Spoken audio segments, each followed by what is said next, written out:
Oh, the severe weather from yesterday that postponed the second race of the 2010 IZOD Indycar Series has finally moved through the area. You can see a lot of the water that is still pooled around this racetrack.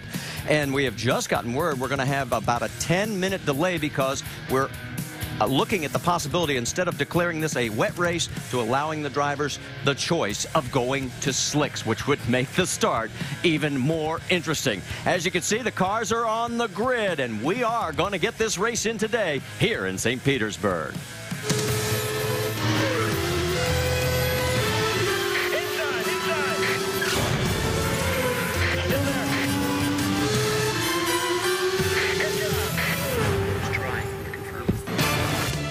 That's the view from high above, and some of those puddles, well, actually look like lakes, are not supposed to be there, but believe me, it's a lot better than it was. At one point, a lot of this track was literally underwater. There's some of the standing water issues that we still have. That's in the turn 4 and 5 area, but it is drying very quickly, and what we're looking at is a 10-minute delay, and you can see the safety team out there as they are going to try and get this to a dry condition so that everybody can start on slicks. Along with Scott Goodyear, Marty Reed, glad that you're with us. Even though it is a Monday and we're a day late, we're finally going to get this race in. And if you were a driver, would you have rather just said, let's start it wet and let us dry it out and then go? Well, I mean, a couple of minutes ago, the track was certainly wet, but the wind that we have right now, the corners are drying out quite quickly. We've got the best drivers in the world here right now, so they're looking at what we're seeing, and they're saying to their team owners, you know something, I'd rather be on slicks because I know after 5 or 6 laps, I'm going to come in and change to slicks anyways. For the talented drivers, absolutely. For the guys that are maybe a little bit questionable in the wet, they're going to be sliding around a little bit. The first lap still is going to be very interesting. Well, and then the thing to remember also, too, is that if we start on wets, then the red and black rule goes out the window. For more, let's get caught up with Rick DeBrule. The tire strategy is going to be critical today, and obviously in most races you really worry about two particular types of tires. You got the black sidewall tires, these guys right here. Those are good for the long haul. Then you've got the red sidewall tires. These tires are good for a short burst of speed. The rules say that you must use a brand new set. It's got to be a brand new set, and you must use them for at least 2 green flag laps. But the other set of tires that's coming into play is these right here, the wets. The question is, will this be declared a wet race to start? We don't know the answer to that just yet. That's the strategy that's going to have to play out. If they declare it a wet race, then those rules about the red sidewall tires I was telling you about, those are going to go back out the window. So the question comes down to, will it be starting as a wet race or a dry race? And once again, it's easy to know what the tires do. Figuring out the strategy and when to use them, that's when it gets complicated. Vince? While the strategy may be something that teams are still discussing, the favorites role, well, that was settled earlier in the weekend. Yes, it may be Monday, but one thing has never changed. Team Penske is still the team to beat here at St. Petersburg. This team has won 3 of the last 4 races here at St. Pete.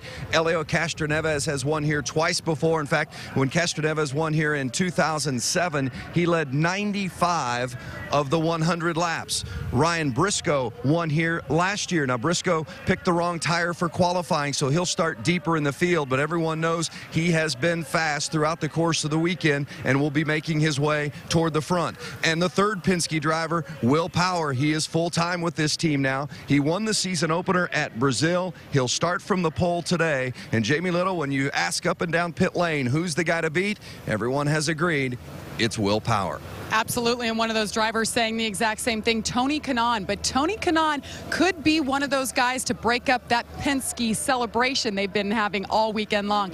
After a lackluster 2009, he's really been on top of his game this weekend. He's been the strong point for Andretti Autosport, qualified on the front row. But his teammate, Danica Patrick, not faring so well. She's been at the bottom of the speed charts. She qualified in the back in 21st. Now, on top of that, she's working with a new race strategist in Tom Anderson. Now, he told me on Saturday he doesn't know Danica well enough to actually help her. So the two have a lot of adjusting to do. And on top of that, they've got to mix up their strategy today to get her to the front early. Marty?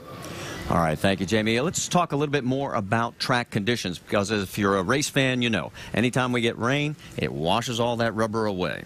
It really does, and it brings up all the oils and everything out of the racetrack itself. Remember, this is a city street course here that we're running on, so it's going to have a lot more in the pavement than we would generally see actually on a natural terrain road course. So I think for the first few laps here, even though it may be dry, it's going to be very slick. It's going to be what we call a green racetrack. It's almost going to be like coming here first thing on Friday morning when the course course was just put up and the cars were on there for the very first time. So for me, it's a 50-50 bet, but I think I would probably start off on the wets just to see where it goes, but you have to be back in and get on those dries as soon as it starts to dry out. Otherwise, your lap times are going to fail for that. Well, the other thing that's going to be interesting is turn number 1. Remember, that is on a runway, an active airport runway, and there's a lot of paint down there. When that paint is wet, it's even more slick than ever before. Stay with us. We're coming back.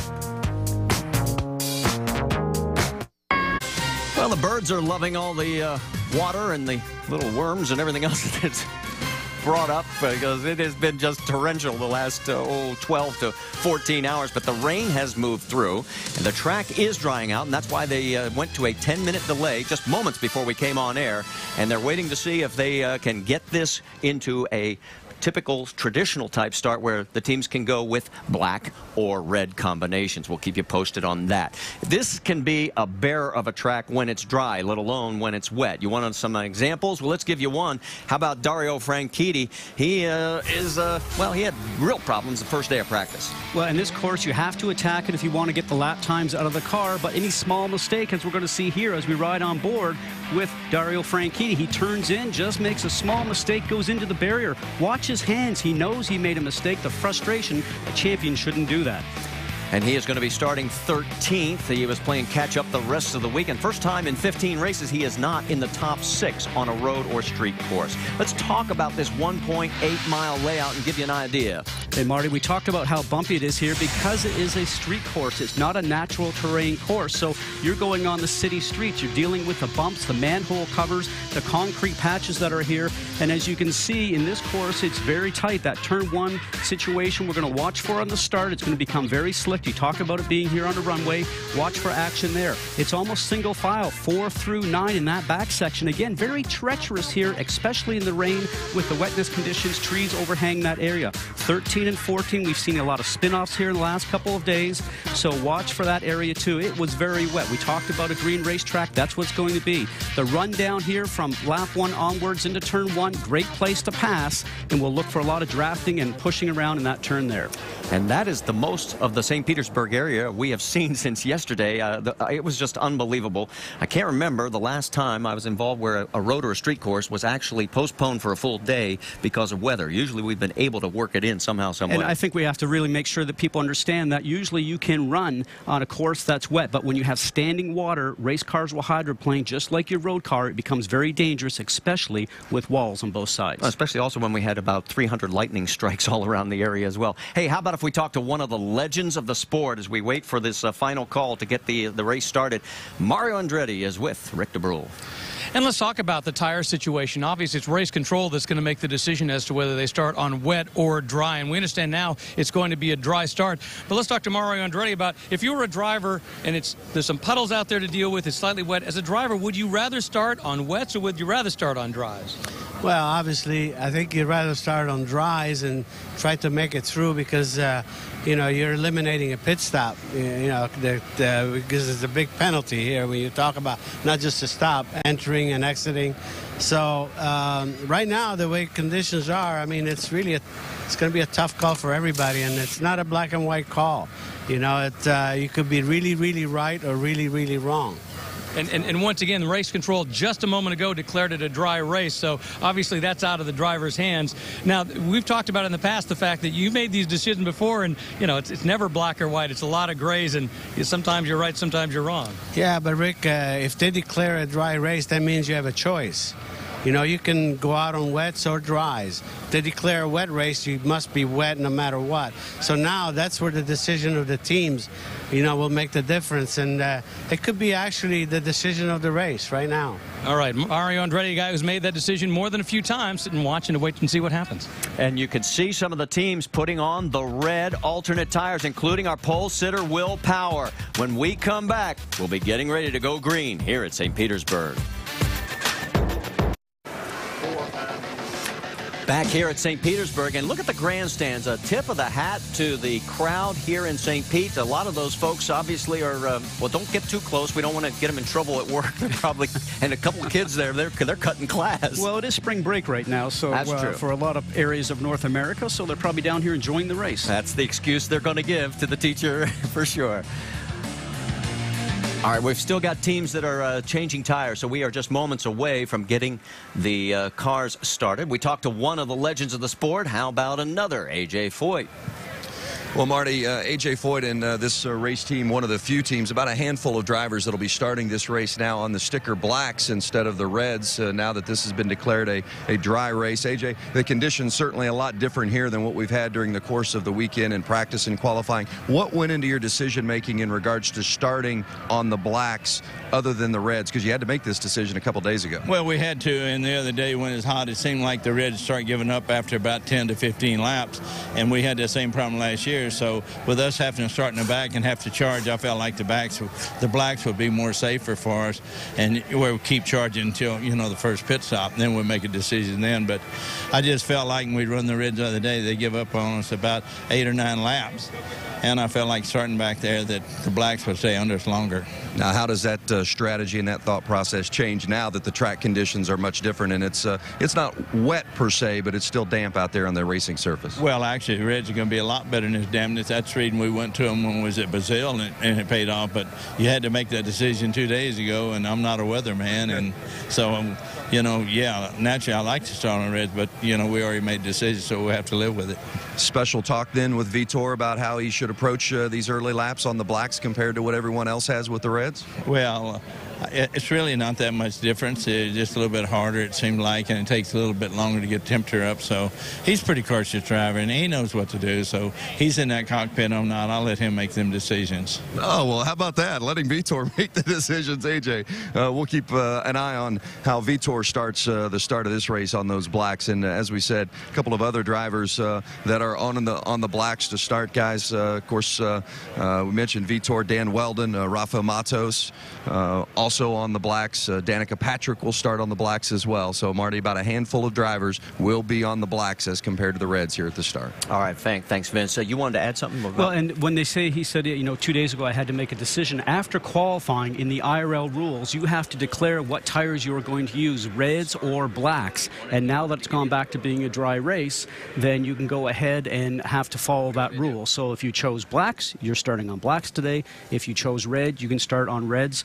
And in this scenario right now, obviously, a lot of people would rather have the reds, I believe. Tony Kanaan going to be on the reds, as well as our pole sitter, Will Power. And, of course, putting a period on Vitor Meira's story, coming back from that fractured back at Indianapolis last year, his first race back. He comes back at Sao Paulo in front of the home country fans and finishes on the podium for the first time for A.J. Foyt. And I've spoken to Vitor, and when you come back from injury, because I've had this twice in my career with 2 broken backs, there's a lot of time sitting out. There's a lot of doubt in your mind whether you'll be physically fit by the time you get back into the race car with the high Gs that you have. And the second question comes in mind, and even Will Power said this after his broken back over at Infineon last year, you wonder if you will be quick enough. And both these drivers have proven that they can get past both those obstacles. So Vitor Meira on the blacks. As you can see, the skies are clear, and the crowd that has returned is going to be rewarded with 100 laps around this 1.8-mile, 14-turn street course here on the streets of St. Petersburg. Let's go trackside to fire the engines. Race fans, are you ready? It's now time for those most famous words in motorsports. Please welcome back Command Sergeant Major Marvin L. Hill as he gives the command. Command Sergeant Major Marvin Hill. Drivers, start your engines! Command has been given. Jackson beginning with roll 1, please. Ready to go. Roll 1 hot. 2 hot. 3 hot.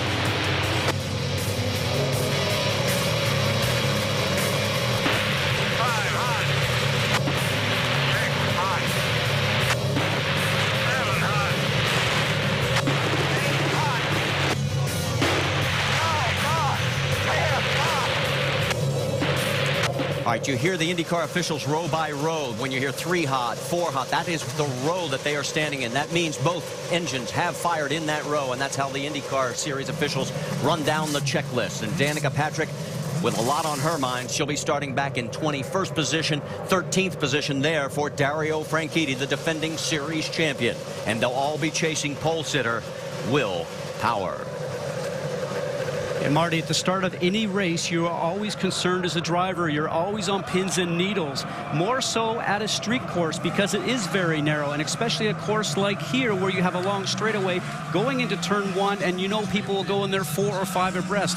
You just want to survive turn 1. Well, now put this into the slick conditions that we have with very greasy racetrack because of the rain. The rubber is off the track, as you talked about before.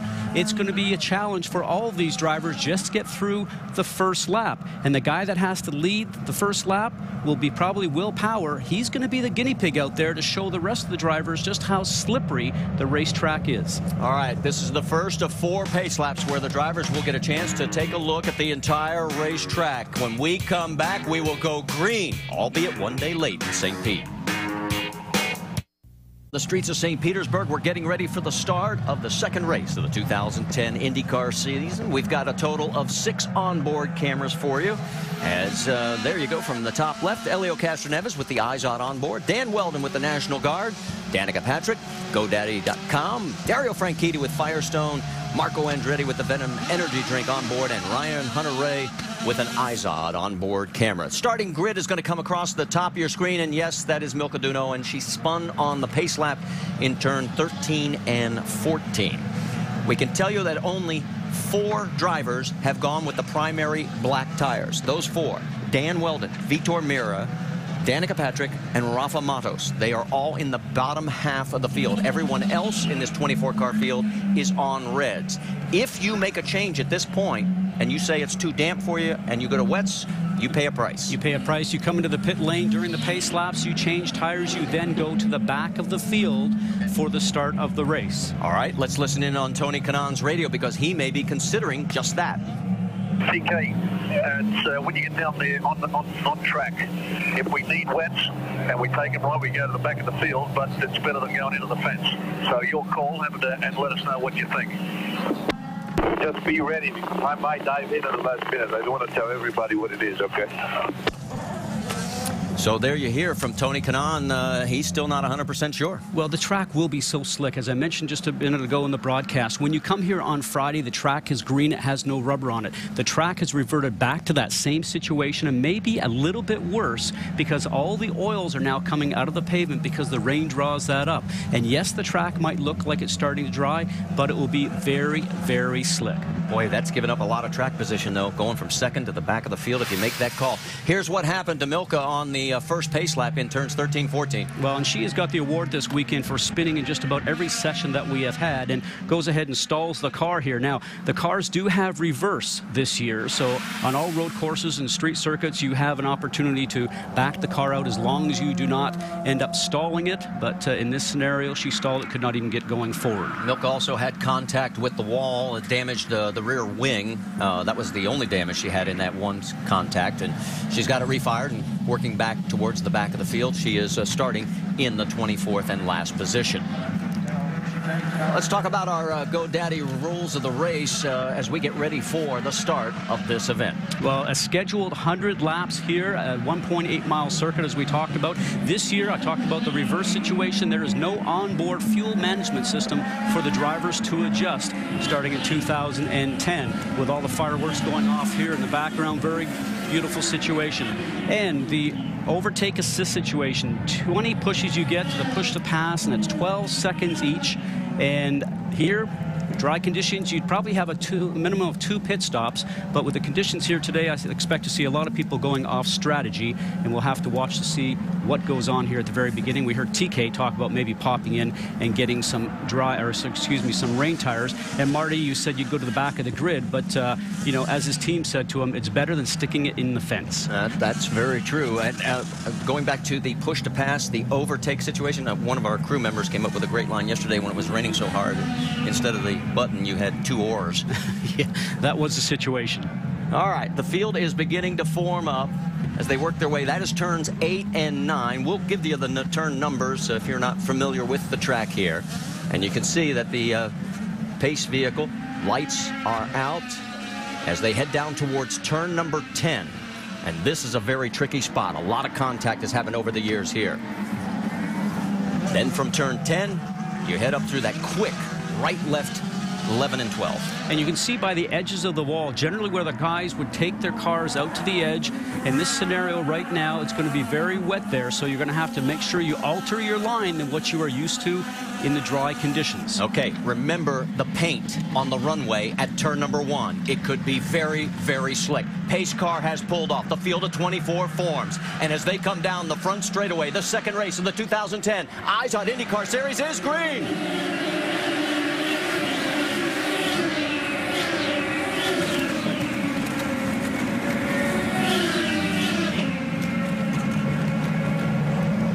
Three wide through the corner. Nicely done. Calmer heads prevailed for the first time in years here. And Marty, on that start, Tony Kanaan came out on the outside and started to accelerate too quick. Will Power very smartly, because he's the pole sitter, turned around and held back. As we're now watching Marco Andretti dive on the inside. A very nice move when the track is wet. But back to Kanaan for a second. He then had to slow up on the start. And in turn, Will Power then got the jump.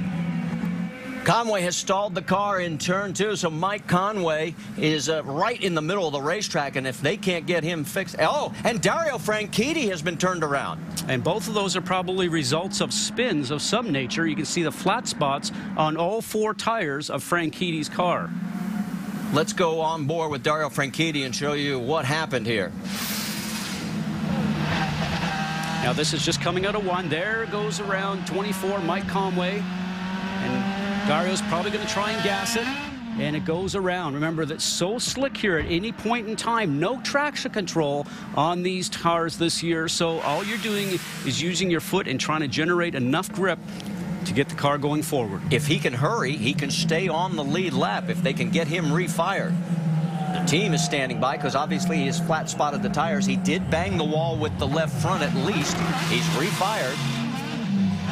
And now the question will be just if he did any damage to that left side of the car.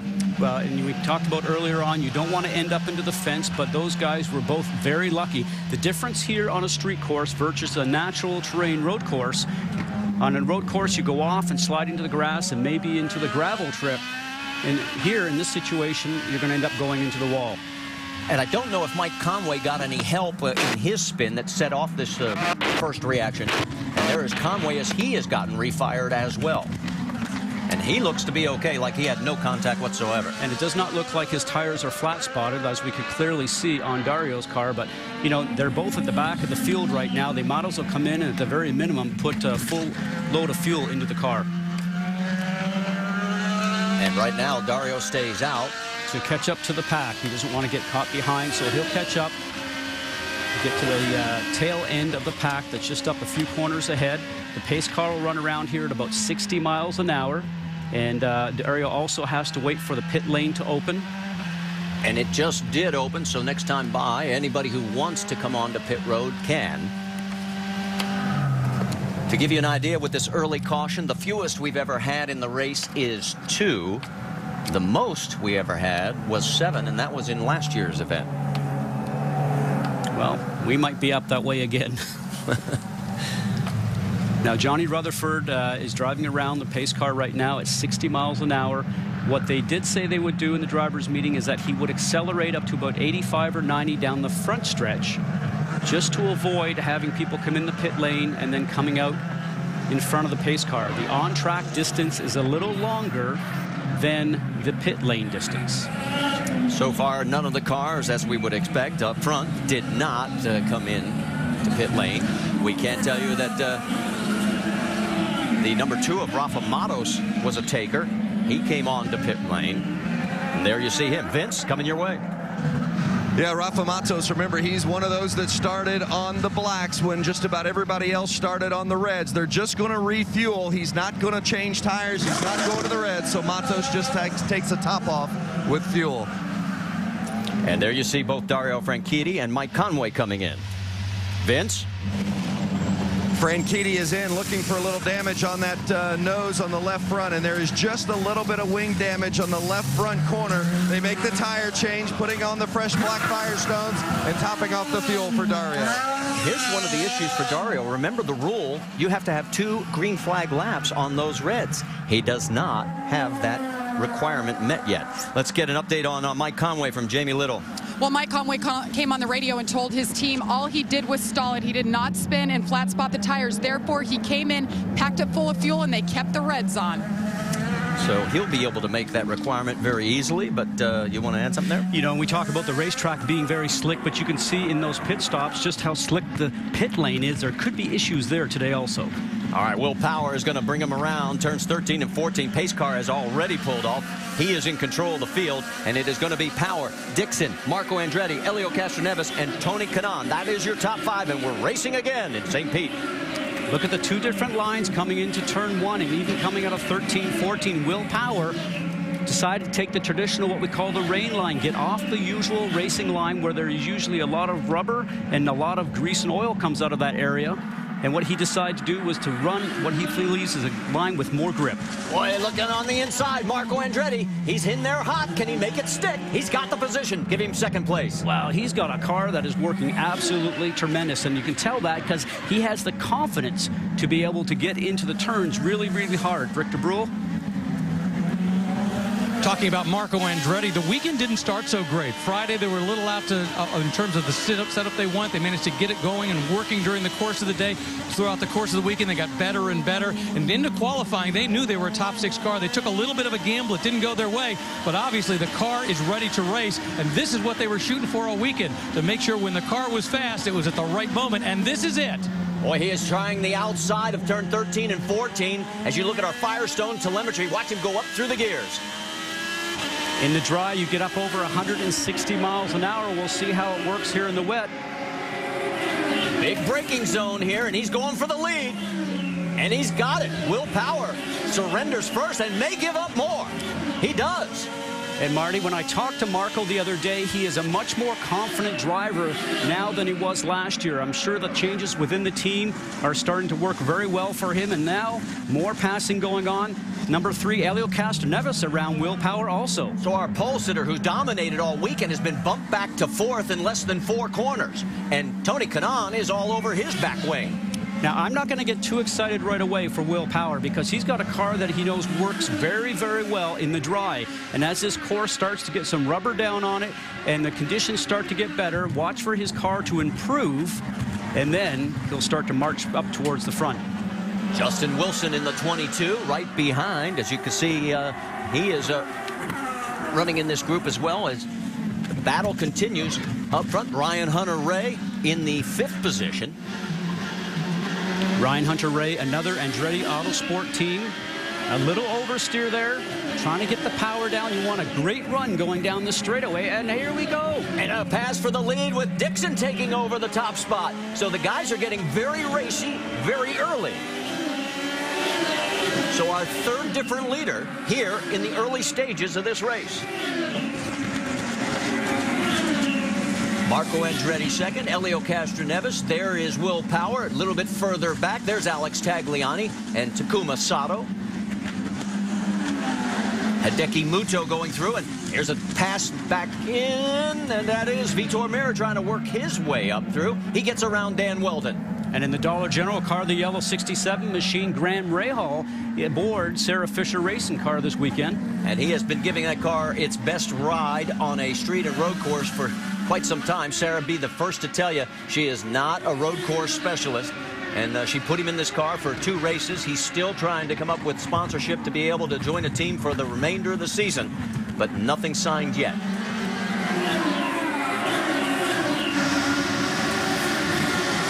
Rahal right now running in 16th position.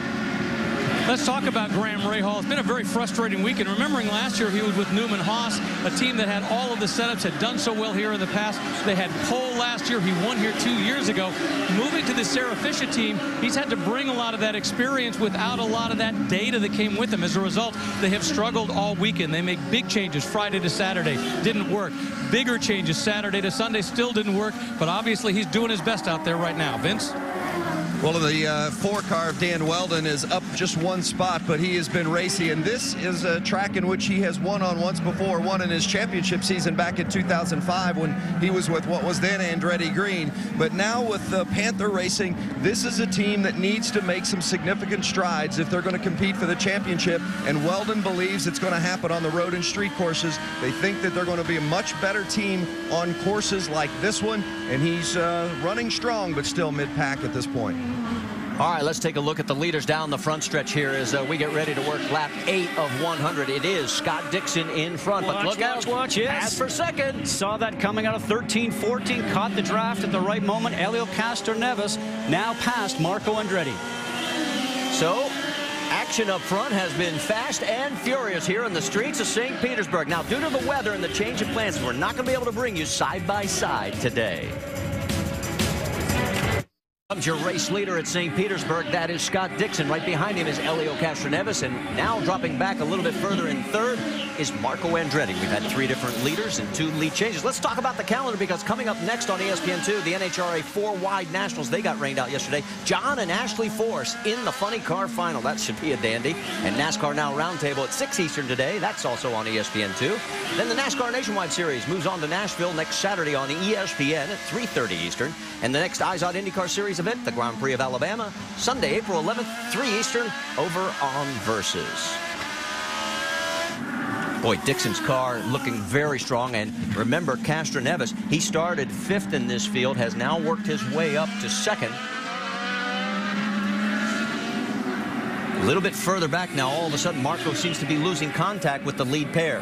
His car was so good out of the box in the very first couple of laps, and maybe the reds that he has on there don't agree with the setup that he has for his combination of springs and shock settings. But right now, that car will probably improve for him when they switch over to the black tires, which he spent most of the weekend on. A lot further back in the field, you see that everybody is pretty much running in line, although here it looks like Conway was trying to take a look underneath, didn't have enough room.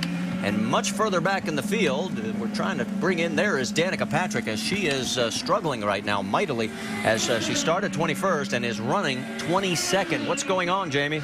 Well, Marty, this is her 6th start here, and this is usually one of her better road courses. She has 3 top 10s here, but that has not been the case today. She started out 21st. She started on blacks, one of the handful of drivers who did so. She just came on the radio moments ago and told her crew, I'm being too conservative back here, and she is. She slipped back 1 spot, and she's 30 seconds back from the leader.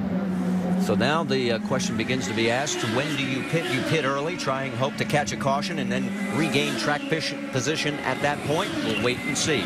Meanwhile, Scott Dixon is clicking off the laps up front, Vince.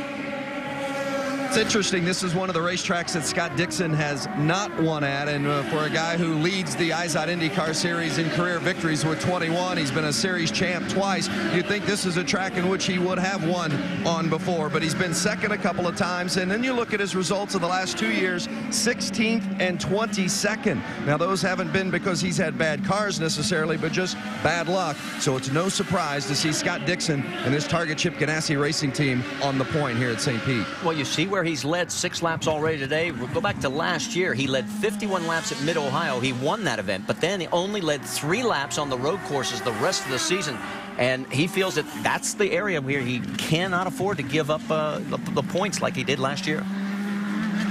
And he certainly is a driver that thinks about every racetrack that he goes to, and he knows that this one, as you mentioned, has to be an improvement if he's going to win the points championship. Our first chance to talk about Simona Di Silvestro from Switzerland. She started 14th, has moved up 2 spots to 12th. Jamie, give us an update. I'll tell you, she has been quite impressive. You remember back to the first race, her debut in the IndyCar Series in Brazil, she led 4 laps. That turned a lot of heads. I talked to her just before she got in the race car.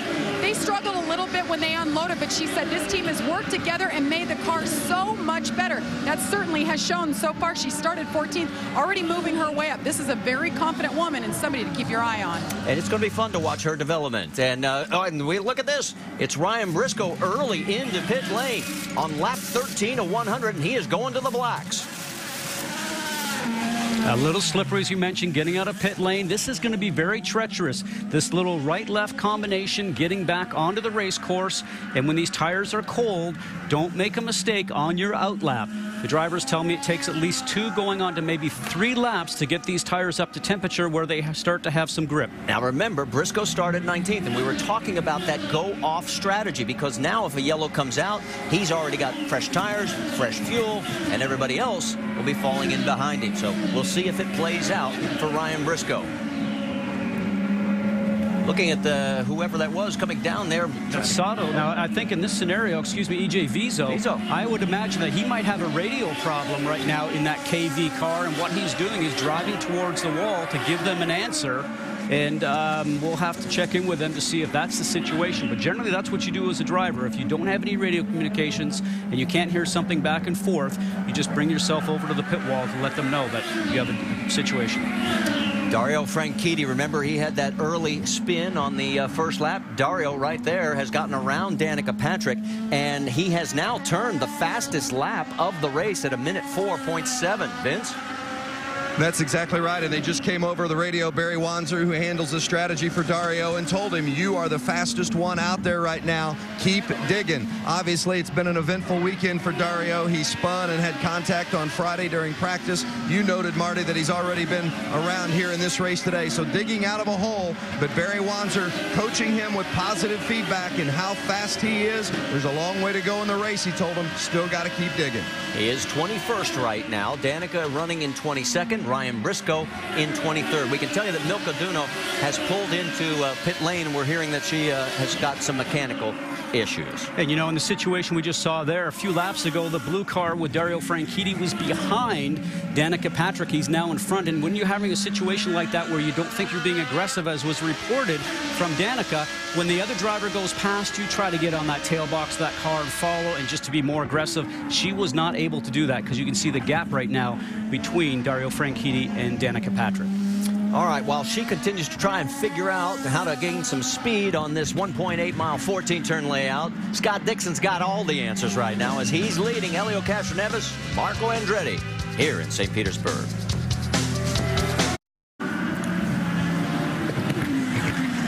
There's your race leader here at St. Petersburg, Scott Dixon, and he has opened up a bit of a margin now, a little over 2 seconds over second place, which happens to be Helio Castroneves, but the best battle is a little bit further back. Take a look at 3rd and 4th, because you've got Marco Andretti under attack from Will Power, and he's taking a look down on the inside, heading into turn 1, and he's got him, yes!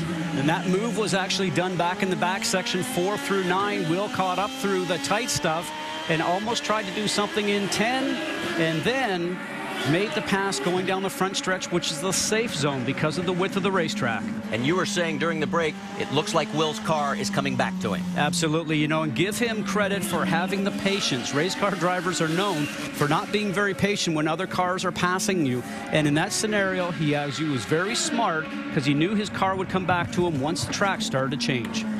There is our current race leader. Let's check in on our Firestone lap leaders, and we'll be able to tell you that Scott Dixon has the most so far with 12, Will Power with 4, Marco Andretti with 1. You know, this is only the second race Scott Dixon has led at St. Pete. He led 36 laps in 2006, and he finished second that day to Helio Castroneves, the man who's tracking him down right now in second. There is Tony Kanaan. Kanaan currently running in the 5th position with Justin Wilson right behind him. And here we go. Take another look as you've got the Penske teammates going after each other, and Will Power takes over second place. And there'll be no fight there because of the teammates and because it's early in the race. Otherwise, you would have certainly seen Vince Welch, Helio Castroneves make that a very hard pass for Will Power.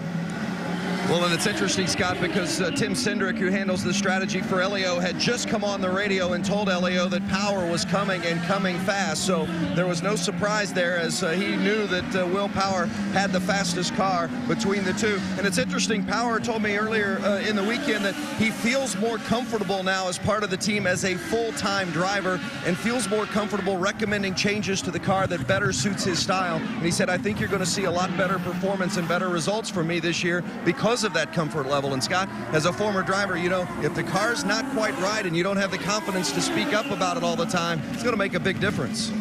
Certainly will, and he is a guy right now that I want to ask Tim Cindric what he thinks about him. He said his wheels are always in motion. All he thinks about is motorsports, Marty.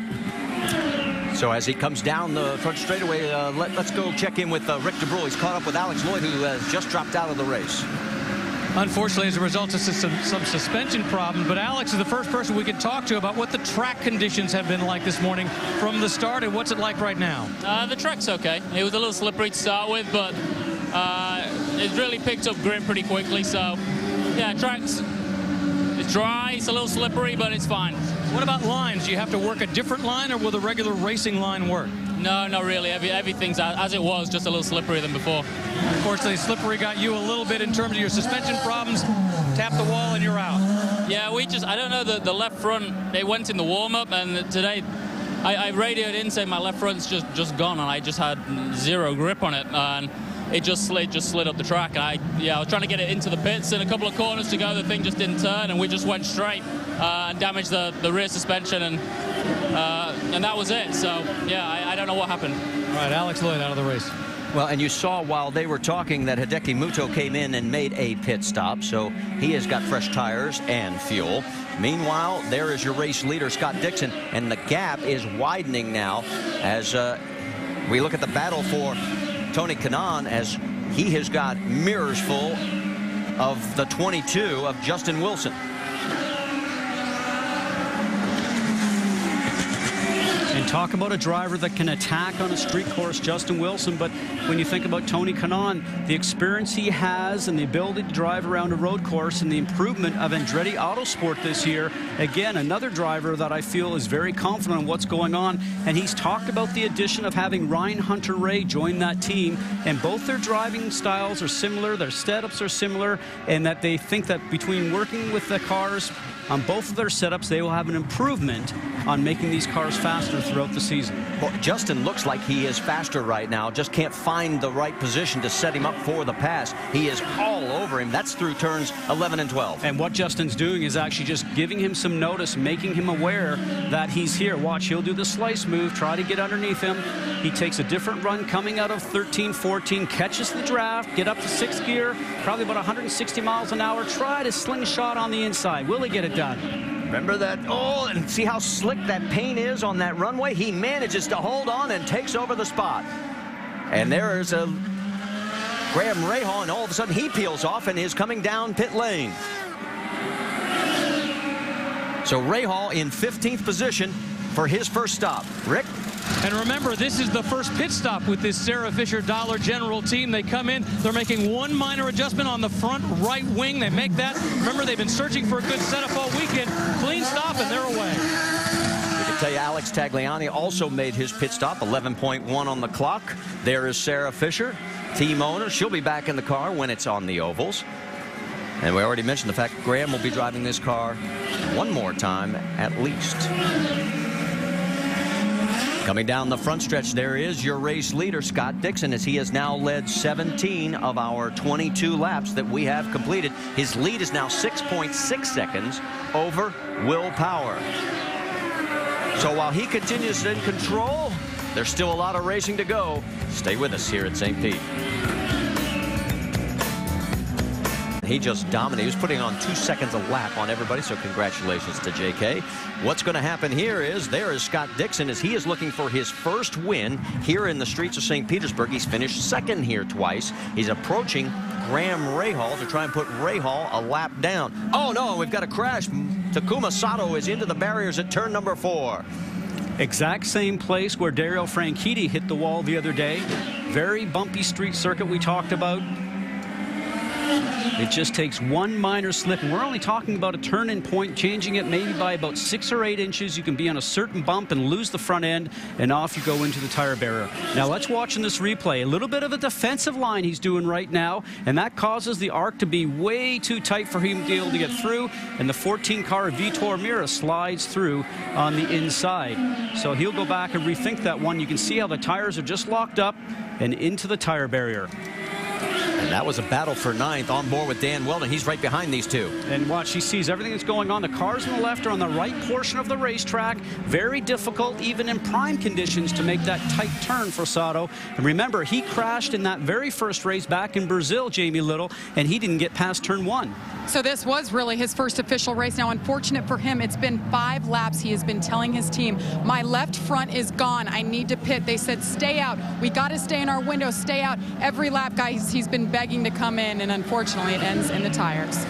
Well, and that'll be the communication that they will go over, and maybe next time. Remember, he's a former Formula One driver. Really didn't start racing until the age of 20. By 23, was running in F1.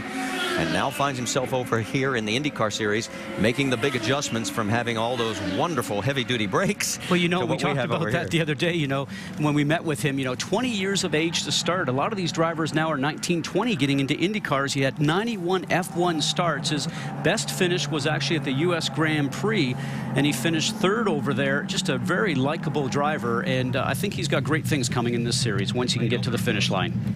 Pit lane is closed right now, so everybody will continue around one more time. That will give us an opportunity to step aside for a quick break. And here's one more look at Takuma Sato. It just didn't work out today in those beautiful Lotus green colors.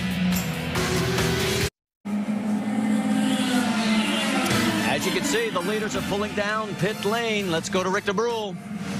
Marco Andretti brings the car, and they're making no wing adjustments. They are making some tire adjustments. He's off, Vince. It's the 9 car, Scott Dixon, your lap leader so far. They came in, took off the reds, and put on the blacks. Elio Castroneves in the box right behind him did the same. Oh, it's going to get tight on that exit. On board with Elio. Everybody sort of sorts it out. No contact. The pit lane is still very wet, especially the pit box. As you can see, the tires spin so much when the drivers drop the car off the jacks and let the clutch out. All that horsepower going to the rear wheels, but just no traction. There's our Apex Brazil race off pit road. You can see the Castroneves picked up one. Will Power loses one. Ryan Hunter-Reay, the big winner in this, as he picks up 3 spots to move into 4th. And there's the rest of the top 10 cars on the race off pit road. Oh, we got a bit of a parking lot happening here, so hopefully nobody stalls their cars. The guys coming around the turn right there will be jamming on the brakes and hopefully not ending up into anybody. I guess it was because the truck off to your left-hand side was getting off the course for some reason, and very slow crawl. And that would be the track sweeper, I'm going to gather. He probably didn't realize that even going slow, IndyCars get around there in a very fast pace. And trust me, he's going to win the argument between him and any IndyCar. Yeah. And there's also a wrecker out there as well. See, off to the left side there on the hook is Takuma Sato's car, as that too could have been part of the issue as well. Now remember, we told you about Vitor Meira. Well, he started 17th. He stayed out. Guess who's got the race lead? That's right. Well, Vitor Meira has yet to make a pit stop, but has cycled his way through, and now being given a wave around past the pace car. I'm trying to figure this one out.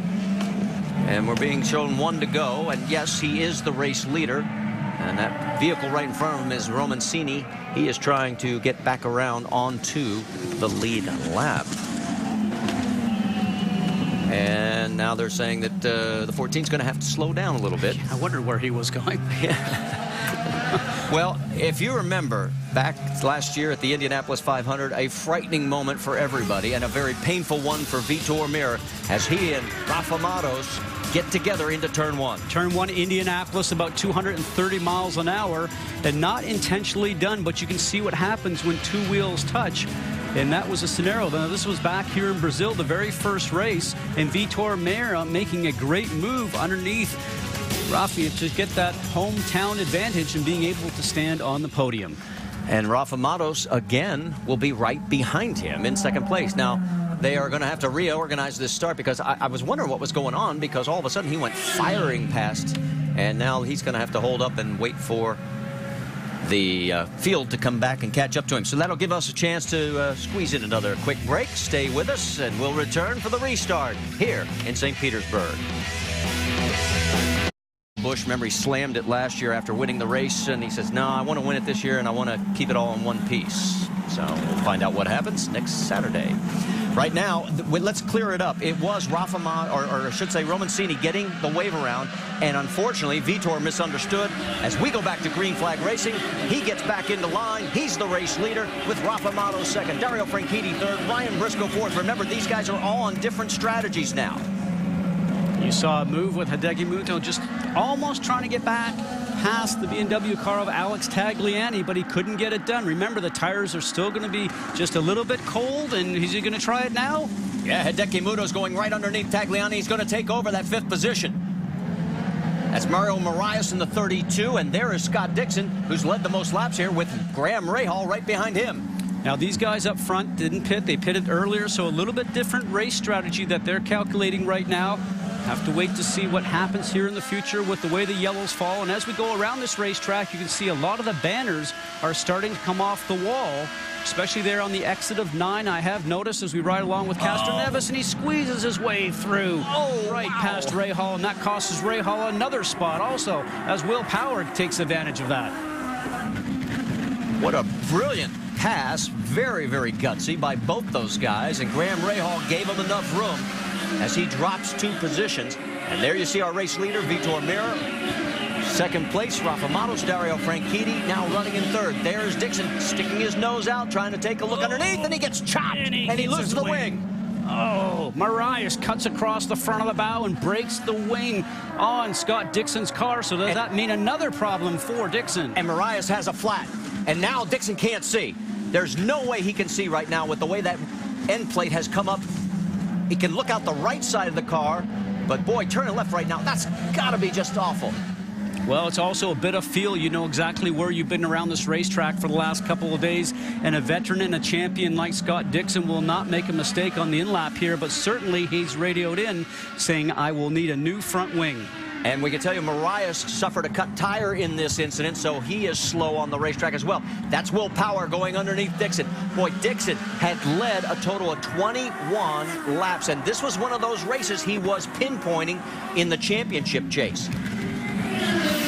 Let's go back and take another look. Now, you might question who's in the right and who's in the wrong here, but is Dixon far enough along? Maybe not. Could Marias have given him more space? Absolutely. They could have got through there. Your next turn is a left-hand turn, and I would say that Marias could have continued to keep the place there without taking the nose off of Dixon. And Dixon has pulled in, and so has Tony Kanaan. So Kanaan has come into pit lane. The nose is coming off.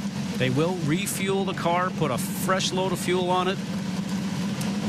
Probably a little longer here than sometimes it takes, but... And Tony is getting a wing, and we did not see what happened to him. And Marco Andretti is in as well. So some very quick early pit stops here. Well, Marco may have run over some debris, and maybe that's why he's come in and changed some tires. Rick DeBrule, what can you tell us? That is exactly the case. He ran over something. As a result, got a flat. They came in, changed tires, put him back out as quickly as they could. And right after the incident with Scott Dixon, Tony Kanaan yelled, "My wing is broken. I have no front wing." So he came in, as you saw, replaced it, Vince.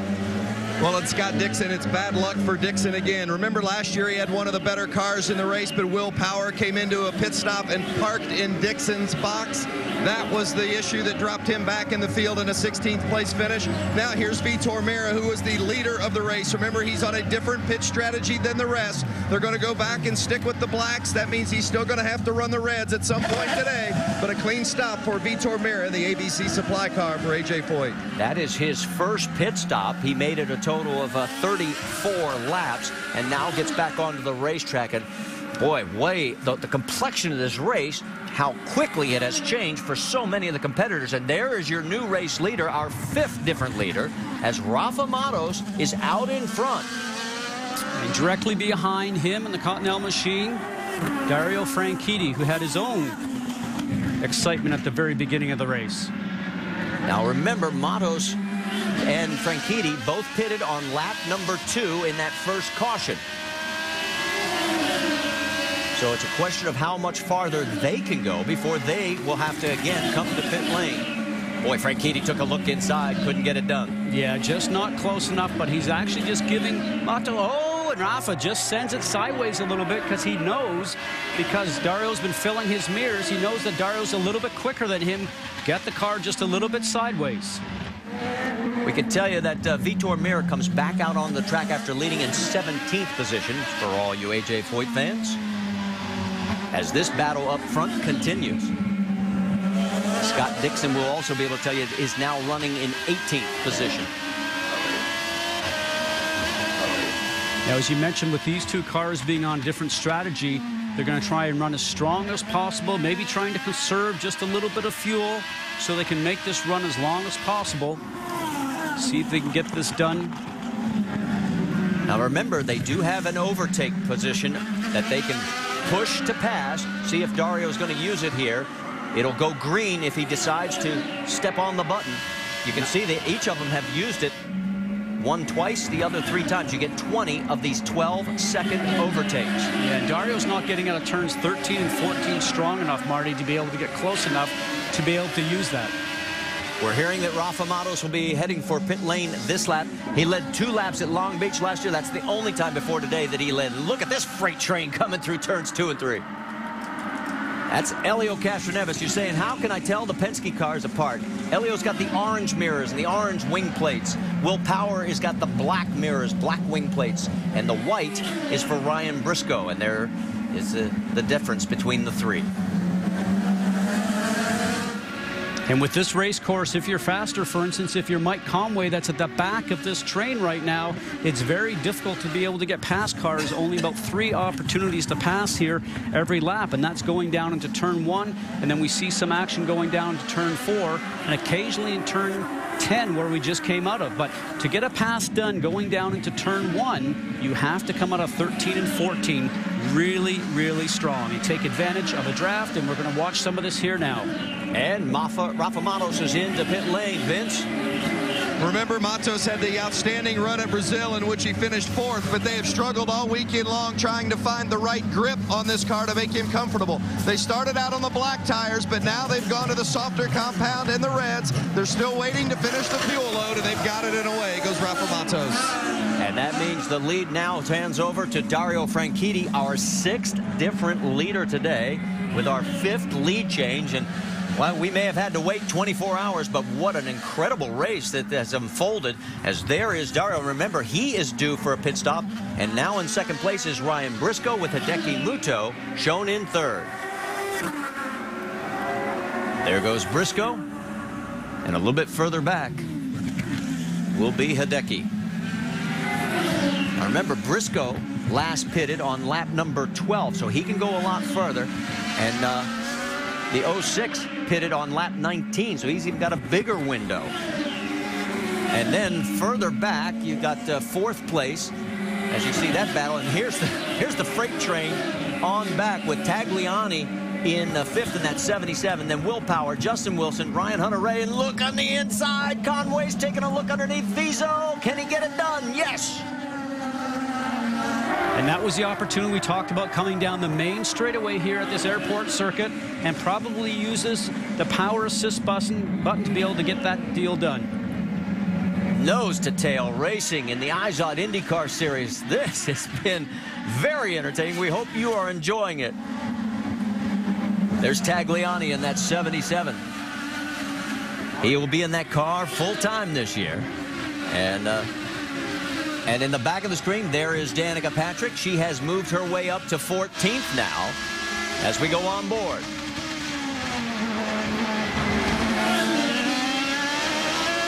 What she needs to do is to drive hard enough to get herself right to the tail end of that group, so some things start to happen, she can take advantage of it. Usually when you're running nose to tail like that group is up front, as we can see the battle coming down the front stretch now, going into 1 at 160 miles an hour. Usually the group runs a little slower than you can individually when you're running from the back. Well, and the reason this freight train is sort of being held up, that's Mario Marias in front. He is a lap down in 21st position. I guarantee you Tagliani's all over the radio saying, tell this guy to get out of the way. But he is not giving away, and you can see about 6 or 7 cars right behind him as Conway's trying to find a way to get around Graham Rahal at the very back of this run. That's through turns 8, that's turn 9. Let's move up to the battle for 2nd place as Ryan Briscoe and Hideki Muto are going, or that's Helio Castroneves, I should say, with Hideki Muto. That is for 3rd. It looks like Hideki's probably getting his car through that section just a little bit better. Let's see how Helio does in the main straight. Hideki's better, power down, comes out of the turn strong. Helio's not close enough to be able to take advantage of the draft. Let's see how he does under braking right now. And our race leader has pulled off, Vince. Dario Franchitti, remember, he spun early in the race. That put him toward the back. They've just put on black scuff tires and topped off the fuel for Dario Franchitti. He led a race-high 29 laps last week in Brazil, but finished 7th. He's had some fast laps here today, but he's had to come from the back after that early spin. Well, we now gives the lead over to Ryan Briscoe, our 7th different leader. And then our record is 8, with our most lead changes being 9. We've had 7 and 6 today. And there you see the gap back to 2nd place, Hideki Muto. And there is Ryan Briscoe. Briscoe, of course, back at Sao Paulo, had the race lead, stuffed it into the wall. He doesn't want to do that again today, and he's still got 60 laps of racing to go.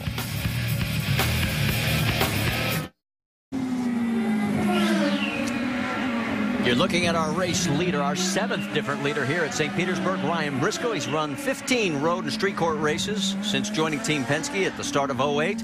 He's now led in 11 of those 15 races, and he's out in front of Hideki Muto and Helio Castroneves by 2.2 seconds. And there is the battle for 2nd place as they go heading towards turn 10.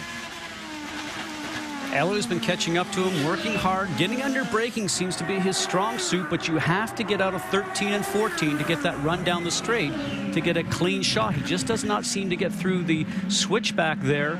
11-12. Now, this was a better run here. He's got to take advantage of it, maybe using his push-to-pass power to assist, but you can see how he just spins those tires on your Firestone telemetry. Watch the speed. Should be up close to 160. About 157. Got to be closer coming out of 13 and 14 to be able to take advantage for the run down the straightaway. Can listen to the throttle. Still not completely confident on full throttle. Getting through 2 and 3 there. We're through the section here going 4 through 9. Now this was definitely 2nd gear all the way through here. Single file.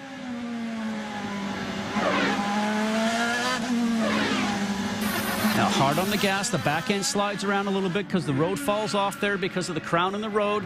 Through the kink, down the straightaway here, you can see on the track map, number 6, Hideki Muto, the number 3 of Helio Castroneves. Now going through the switchback is where he's off the gas just a little, and that cost him time. Under braking, now this is where he's got to get good power down.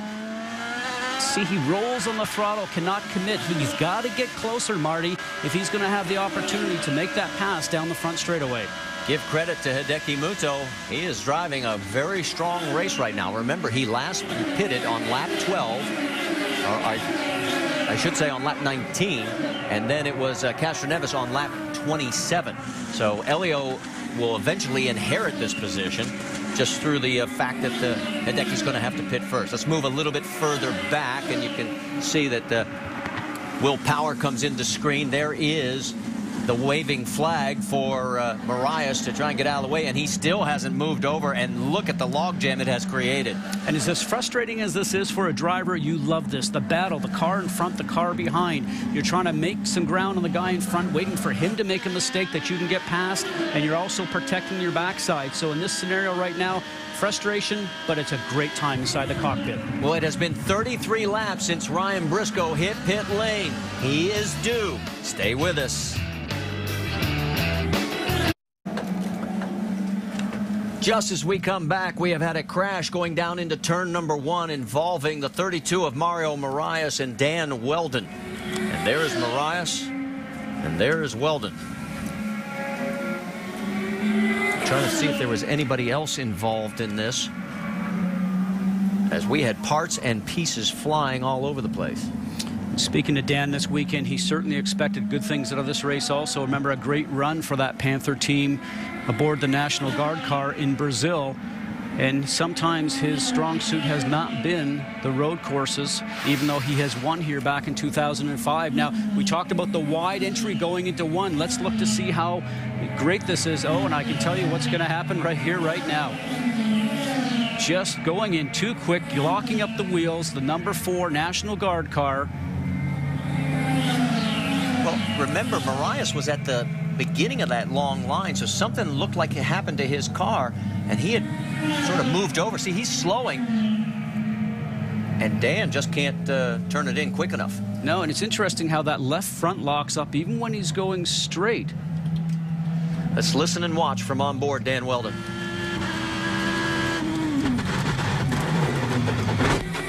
No, I think something broke on that car to send him off like that, because when he went to get on the brakes, it sounds like maybe even the back end locked up.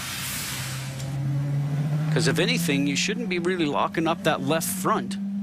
See his wife Susie right now, obviously a little disappointed with that. But the scenario really, when you're going into the turn, if you're going to lock up one of those wheels, it would be the wheel that's going to be unloaded, and that would be the right front. But you heard a lot of noise in the car just as he got off the gas and onto the brake, so it makes me wonder if maybe something in the rear suspension broke and made the car teeter-totter to lock up that left front wheel. Well, obviously it's going to take some time to clean up the debris that is down in turn 1. It gives us a chance. Let's show you one more time. And as we go to break, boy, you can just see how the speed differential between these two cars. Hopefully we'll get a chance to talk to both drivers. Stay with us. Under our third caution here at St. Petersburg, Florida in the IZOD IndyCar Series, and pit stops are looming, and what a huge break for the 6, our race leader of Ryan Briscoe, because he was due for a pit stop, and now he will get to come in, and just about everybody else is going to follow, and here they head down pit lane. Rick DeBrule, it's all yours. Hideki Muto brings the car in. Remember, he was running in second place. Interesting, they're going to move to red tires, and because they're going to the red tires, they're going to make a minor adjustment on the front wing. Half a turn up, but they like it. Now they got to send them back out. Jamie? Ryan Briscoe says the car is good. They get air pressure in all 4 tires. Fill it up with fuel, Vince. Elio Castroneves came in, and as you see, a little bit slow getting out, but one of the breaks that Elio had is that Scott Dixon elected not to come in, so Elio had a clean exit out of the pit box. And several cars stayed out, including their teammate on Team Penske, Will Power. Scott Dixon stayed out. We'll sort it all out for you. Look at all the debris on the 12th car, Will Power. It looks like he picked up a banner somewhere along the racetrack. On the front wing and on the rear wing. Don't think it'll cause any problems. Now here's the replay. We talked about Dan Wilden. You can see that right rear suspension is broken, and that's why he locks up that left front wheel. So that is not Dan's fault. Remember, that's at 160 miles an hour, and he's going into the turn. Now, as we're going to watch from the rear here, you'll see Dan's car come into view, and we're going to stop it there for you for a second, and then just look at that rear wheel. That is up off the ground, and the car is now just going along, and he is a passenger.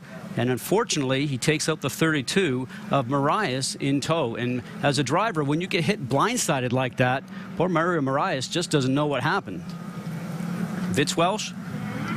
Yeah, absolutely confirming that, Scott, and just speaking with members of the National Guard team for Dan Weldon, confirming that there was something break in the back end. They said they couldn't tell exactly what it was, but they certainly appreciated the replays that we were able to show them, because that confirmed their thinking that indeed something had broken. And it's always good to know that it's a mechanical issue and not a driver issue when you're all the way over here on the pit lane.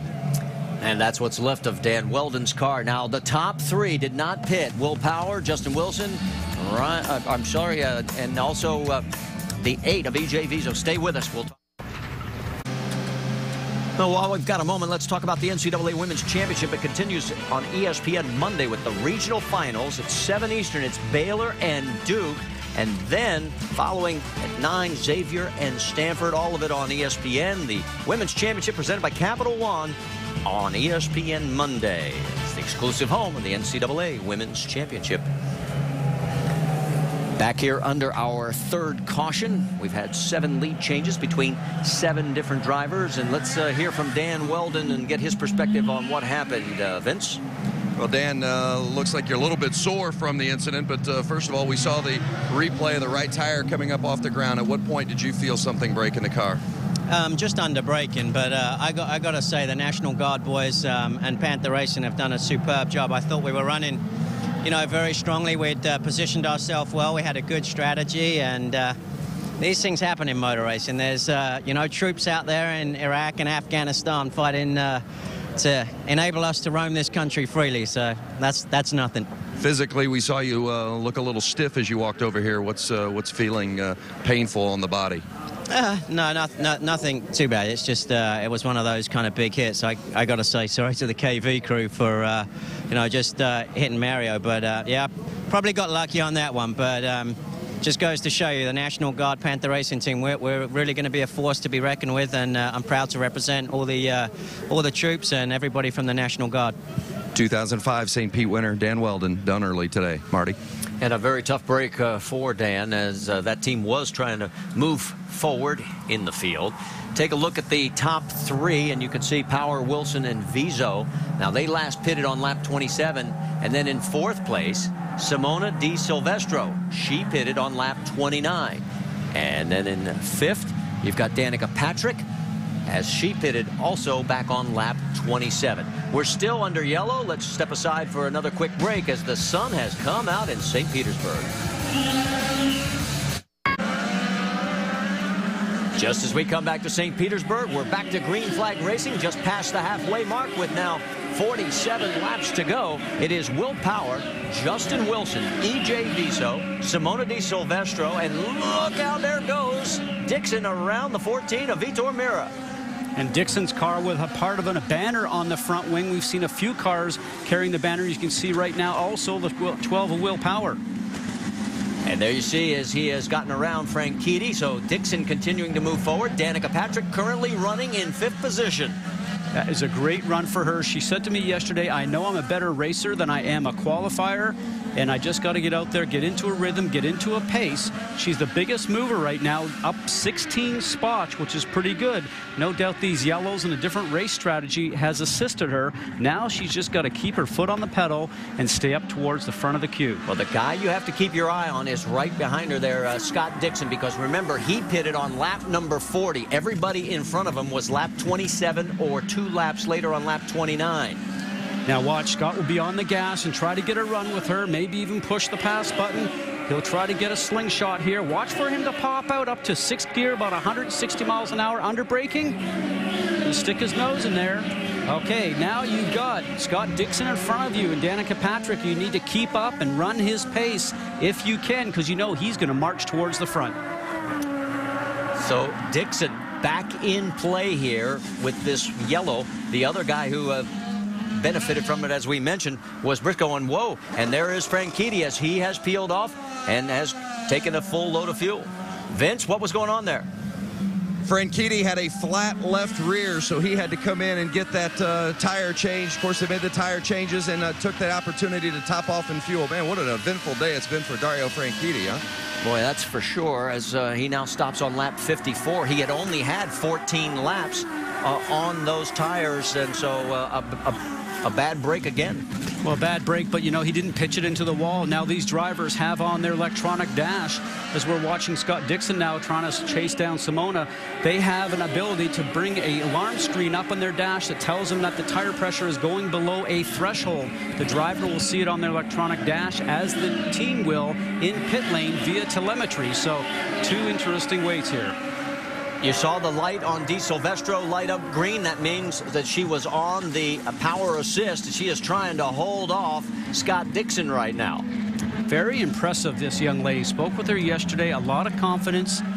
Has done a great job here learning tracks, learning these big cars, more weight, more horsepower, a little bit more downforce.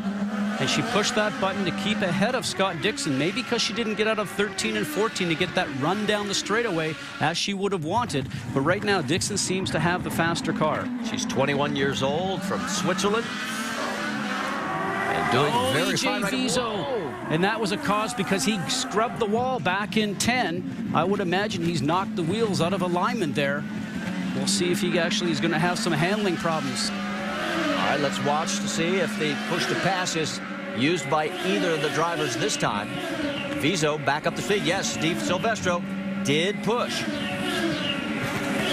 Now that when you push it goes for 12 seconds. She seems to be pushing it halfway down the straight, maybe looking in her mirror to see whether or not Dixon's going to take a run at her. But if she's going to use it at all, she might as well use it right at the very beginning, and Dixon's going to look on the inside. He's got her this time.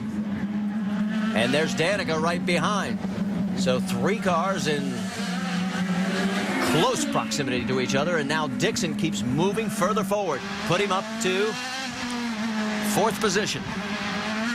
Jamie, you've got more? Well, both the ladies running together, Simona Di Silvestro and Danica Patrick, both on this similar fuel strategy. They're going to have to pit around lap 65. Right now, not saying a lot on the radio. Their cars are working, but they are definitely having a battle. Simona, her 2nd ever IndyCar race, and of course, Danica Patrick's been in the league a while. Yeah, and I'm sure that Simona would love to finish ahead of Danica. She knows that Danica gets a lion's share of the publicity, and this is a great way for her to put her name out there. Seeing if either one uses push to pass. Doesn't look like it on this lap.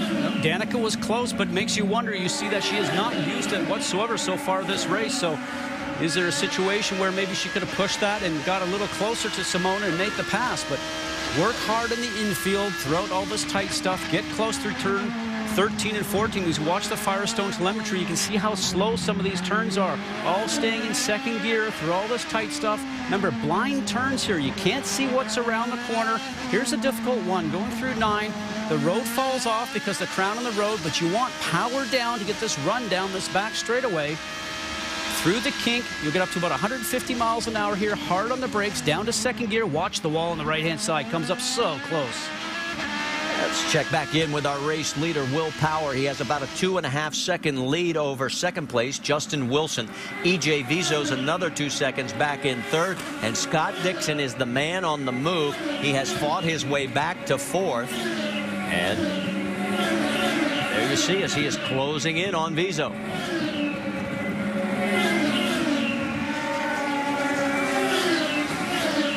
Let's get more on Scott Dixon, Vince. Well, Marty, it's been an eventful day for Dixon as well. Remember, he had to come in and change that front wing after some damage with the contact with Mario Moraes. You noted a moment ago that he has the banner that is stuck on the front nose wing as well. Scott Dixon has won 7 times on the road and street courses. He's always one of those guys that you're going to have to beat here at St. Pete, and anytime you're turning right and left. And they're also talking about they're doing just fine on fuel. They're always conscious of their fuel mileage. Rick DeBrule. E.J. Vizo was hoping for a little better fuel mileage. Now that he's got Scott Dixon behind him, the team has told him, go ahead and fight. Do what you have to do. Stay out front. Remember, it was a few years ago he got his best career finish here of 4th. He'd like to see that even better today. Vizo making the switch over to KV Racing this year, one of 3 cars on that team.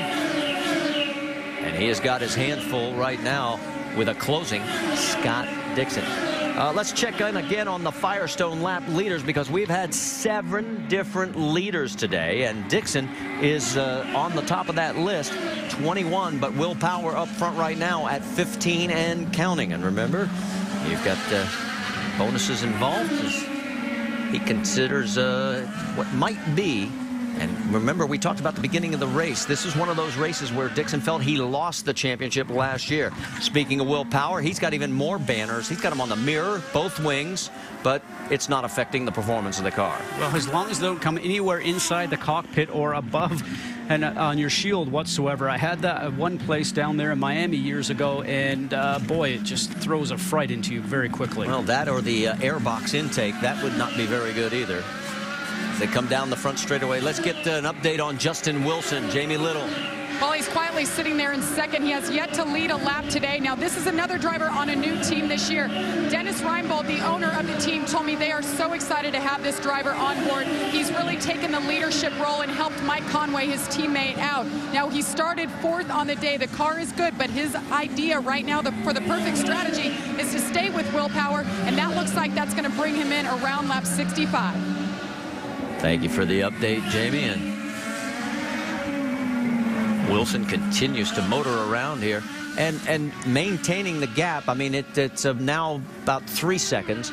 So Will Power right now in control of this race with the 22 of Justin Wilson second, E.J. Vizo in third, and we are 40 laps to go here on the streets of St. Petersburg as Will Power looks to go 2 in a row. Can he do it after winning in Brazil? Well, stay with us and find out. I want to remind you, coming up next on ESPN2, we've got the NHRA 4-Wide Nationals. They got rain yesterday. Everything got rain yesterday all around the country, even golf. NASCAR Now Roundtable, 6 Eastern. That's today on ESPN2. And then on ESPN next Saturday at 3:30 Eastern, we'll have the NASCAR Nationwide Series from Nashville. And the next stop on the Eyes on Indycar Series is in Alabama, Sunday, April 11th, 3 Eastern, over on Versus. All right, let's reset this for you as Will Power now holds the lead as we complete lap number 62 of 100. It's about a 4-second margin over Justin Wilson, and that's what 4 seconds look like on the racetrack. E.J. Vizo is running in third, and closely behind is fourth place is Scott Dixon, and it is still a good battle for fifth. That was Simona Di Silvestro and Danica Patrick. Then a little bit further back, you've got Rafa Matos with mirrors full of Tony Kanaan, Ryan Briscoe, and whoa, he took a look outside. Cannot make it through.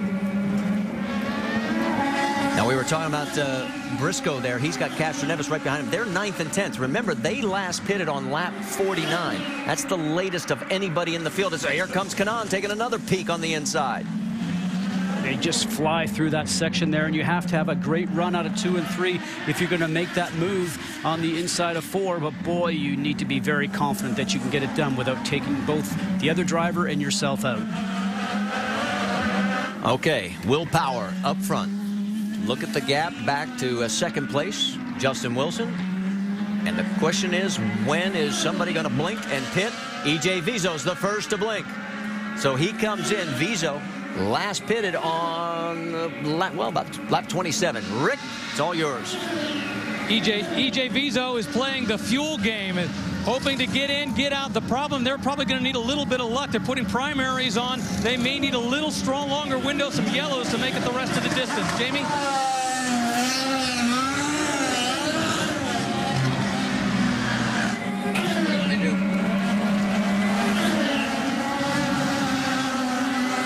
We'll pick it up right up here in the booth, and you can see there goes Tony Kanaan a little bit further back.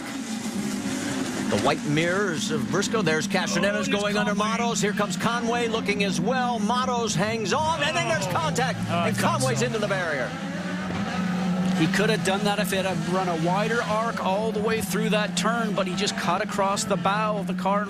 That's beside you. You can't do that. Full course caution is exactly what E.J. Vizo needed, and he just gets it as soon as he comes back out onto the racetrack. Because my calculations, he could be anywhere from 2 to 4 laps short of fuel by doing that stop that he did. So that certainly helps him now, and it's going to become a very busy pit lane. And we are right on the cusp here. We talked to the guys. They were thinking that 34 laps was about as far as we could go, but we have seen some guys, depending on the yellow and depending on how hard they are on the throttle, stretch it a little bit further. Let's take another look at it. Now, in this situation here, you got to believe the guy's just not going to go away. Run it too wide through there. Don't push him over the curbing. And for Rafa, he has nowhere to go. And the guy that pays the price for that is Conway. He could have just run a wide line through there because the next couple of turns coming up are all right-hand turns. And then for Rafa, he probably would have had to turn around and get off the throttle going through 6, 7, 8, and 9. But you can see that scenario there. He's up over the alligator bumps and couldn't do anything to help Conway. On board with Ryan Hunter-Reay. See a collection of cars up front. Ryan's going to see it, and he knows something's happening. He got off the gas, stayed off the gas because he's a veteran. He understands 2 cars can't fit where only 1 can go. So our fourth caution here at St. Petersburg for Mike Conway's incident as he gets close contact with Rafa Matos, and it tightens up the field once again, and now we'll find out, I would imagine that everybody else that hasn't pitted is going to at this point, because it'll be a race to the finish. Everybody seems to be laid out in pit lane. You would think that would be the smartest move. This race has been great, Marty. There's been a lot of battles going on through the field, but the next battle is going to happen here on pit lane once the pits are opened up. So pits are closed right now. That's why nobody is taking. Didn't want to give you any false impressions that, oops, nobody's coming in. There you can see the marker lets the drivers know before they get into turn 13, 14 that the pit road is closed. And the pressure now comes on the pit crew because they have to put those tires on and fuel without any mistakes. Some last-minute tire adjustments going on for tire pressure from some of the teams. Track conditions are changing here very quickly, very rapidly. And again, remember, the big winners here could be E.J. Vizo, the biggest of all. Also remember, it was Dario Franchitti pitting back on lap 54. I still think he's definitely going to have to come one more time. But Vizo, with this yellow, should be able to go the distance. He could cycle through and have the race lead by the time we go back to green flag racing. He's currently sitting in 14th position. A driver that has a lot of ability, has had some ups and downs in the last couple of years and had some run-ins with other drivers on the racetrack. Certainly has the ability to go very fast, is very likable. And the thing that I can remember about him a couple of years ago at Indianapolis was throughout the rain, he was bored, so he went in town and found himself a unicycle. And he taught himself how to ride it up and down the garage area in Indianapolis. So he's a bit of a different guy, but certainly has a lot of speed when he sits behind the wheel. We're going to find out now how his mental toughness is for these last part of this race. His best finish, as you heard earlier, 4th in his career here at St. Petersburg back in 2008. But he could be sitting in the catbird seat in just a matter of moments. And we talked before about the KV team, how it really came on late last year, maybe entered itself in being maybe the 3rd strongest team behind Ganassi and Penske, and they are very close now on par with Andretti. So as the cars come around, turn 13, 14, everybody is coming down, so let's send it to Jamie Little. And Justin Wilson kept it out there 1 extra lap because he wants to stay with the leader of Will Power. So Justin, the car is good, has not said a word on the radio. They're going to stick with blacks and lock them down, Vince.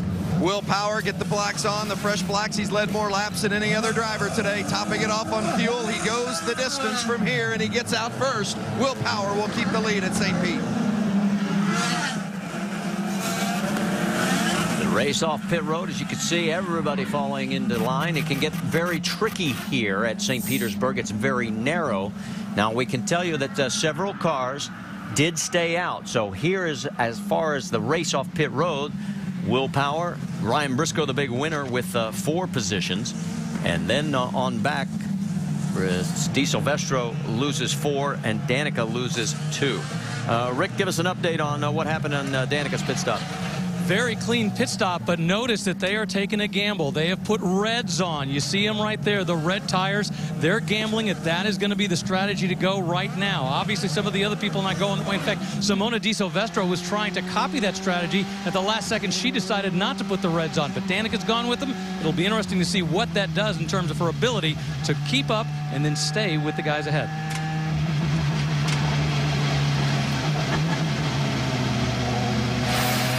Let's go back, and here is Will Power's crew on this final pit stop, as they really did a good job, and they know it. So hard to pass at this race course, so if you can help and assist your driver by doing a great pit stop as they did, they feel the pride in that. We can tell you that Vitor Meira stayed out, and so he will assume the race lead. I'm sorry, to what now? And as we continue under this caution, let's give you some moments of Indy Lights highlights as we head to commercial break. Here we go, the yellow. A street course is really got to be very accurate with the car, and some of the corners you're almost, and sometimes you do touch the wall. You can't see over them, you can't see through them, so you're turning into these corners blind. You just hope that there's no car there when you get around the corner. You're putting a lot of energy into going left and right. You know, you're pulling a lot of G's. Your hands do take a beating. I've still got a couple of scabs from Brazil. Your wrist, your lower back, your butt, your neck. I mean, everything. There is not one muscle in your body that it's not working. And anybody who doesn't think you have to be fit to be a race car driver, just try it sometimes, folks. It is very punishing. Vitor Meira is the race leader, and we're still trying to figure out why he stayed out, because he last pitted on lap 34. He's going to have to stop again, and nobody else behind him does. Well, it plays right into the hands of Viso, and when you look at the cars behind Meira, between Viso, Will Power, Justin Wilson, Briscoe, Dixon, Castroneves, Tagliani, and Danica Patrick, I mean, no matter what's going on here so far this race, everybody seems to be up front ready for this battle, Rick DeBrule. Yeah, it's all about fuel at this point. They're telling him to go to fuel as late as possible, but the goal, try and conserve a little bit, but they think he can possibly go to the end. Well, by our calculations, he should be able to, as we're getting ready to go back to green flag racing with only 31 laps remaining, and this time by it'll now be 30 as the green flag flies once again at St. Petersburg. And Meira gets a good jump on Viso. Hang on, here comes Dixon taking a peek. Can't get anything done. Now a little bit further back. That's Rafa Matos going right in front of Di Silvestro. And there's Ryan Hunter-Reay trying to pick up a spot. The snake winds its way down towards turn number 4, and everybody seems to have made it through okay. And look at all the slicing and dicing back there. You saw the bright yellow car there with Graham Rahal starting to make some moves, trying to get things done. Tony Kanaan in that mix as well. There's Ryan Hunter-Reay, Rahal, Tony Kanaan. Down that long straightaway towards turn number 10. Dario Franchitti a little bit further back. Rahal looking underneath, takes the position away. Look out, then, oh, mercy, that was close. And that was two teammates also with Andretti Autosport. Would not been very popular back in the garage area after today if they had taken each other out. But Marco tried to make it move, but he got over the alligator bumps. At least there was some room there for him. Nothing has changed up front. Mirror is still your race leader. This has been where the action has been, so further back in the field on this early lap after the restart. And that is the 10 of Dario Franchitti getting underneath, and now here comes Marco trying to fight his way back. Now that is for 15th on the racetrack. It gives you an idea just how deep the field is. Here in this race at St. Petersburg, we have seen position changes all morning and now afternoon. All right, let's get an update on the strategy on that 14 car, because Vince, by our calculations, we know he's got to pit one more time. That's exactly right, Marty. That yellow came at the worst possible time for this Vitor Meira team. And remember, here's why they wanted that pit stop to come later in this race, because he's got to go to the red tires yet. He has not run the softer compound, the reds, and they're concerned about the life of those tires if they put them on for the longer stint. So you see that the ABC supply car has pulled off the racetrack onto pit lane. So Vitor Meira will come back down. He relinquishes the lead, but they've got to put on the red tires. He has not run those yet. The softer compound tires hasn't run those yet today, and you've got to run those at least 2 green flag laps during a race. So it's a 4-tire change and fuel, obviously, for Vitor. He's got plenty of fuel to go to the end now, obviously, but the timing of that yellow flag really cost this 14 team. And now as he pulls back out, it means E.J. Vizo takes over the lead with Will Power second, Justin Wilson third, Ryan Briscoe fourth, and Scott Dixon fifth. Helio Castroneves is sixth. Look at what happened. What's wrong with Vizo? All of a sudden, Vizo pulls over. He can't be out of fuel. No, and he's got to keep tight around the race course. Otherwise, he's going to take somebody out going through there. But a smart move to pull over to the inside. Now, will they get through this 135-mile-an-hour chicane without hitting? Unbelievable. Di Silvestro, Rahal, now Ryan Hunter-Reay. And now he's got to try and make it over to get into pit lane. Oh, why is he staying on the track? Probably just couldn't get over. This might cause a full course yellow. Certainly will help Vitor Meira get back up to the tail end of the group. And look at Rahal trying to go underneath Di Silvestro, and then Ryan Hunter-Reay makes contact, and Di Silvestro goes around. Oh, Ryan Hunter-Reay, what a great move. Avoided Simona. That was happening all in front of him so quickly. Now here comes that full course yellow.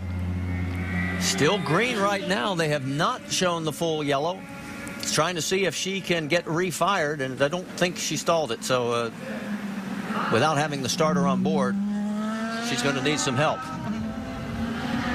Well, this is going to be tight. They may try and dispatch the Hamaltro crew to get over there and get her started, but here we go. That's at the end of the long straightaway, Marty. You cannot take a chance down there. So our fifth full course caution, and we're still trying to figure out what happened to E.J. Vizo, his best chance at victory. And Rick, what's the latest? What are they telling you? It sounds like it is something in the gearbox. Not totally sure, but that is what EJ is saying from the car. He believes it's a problem with the gearbox. You can imagine the frustration of this team. EJ had his best career finish here back in 08, finishing fourth. They thought they smelled victory because of the fuel strategy, and now as a result of what may be a mechanical problem, it is done. Rick, we're going to interrupt as Scott Dixon has hit the wall. And we don't know exactly where that is on the race course. Oh, I think he hit the inside wall on the right front wheel from the damage I saw in the car. And then he went off and hit the wall itself. Now, let's watch to see how this goes. Watch the right front wheel.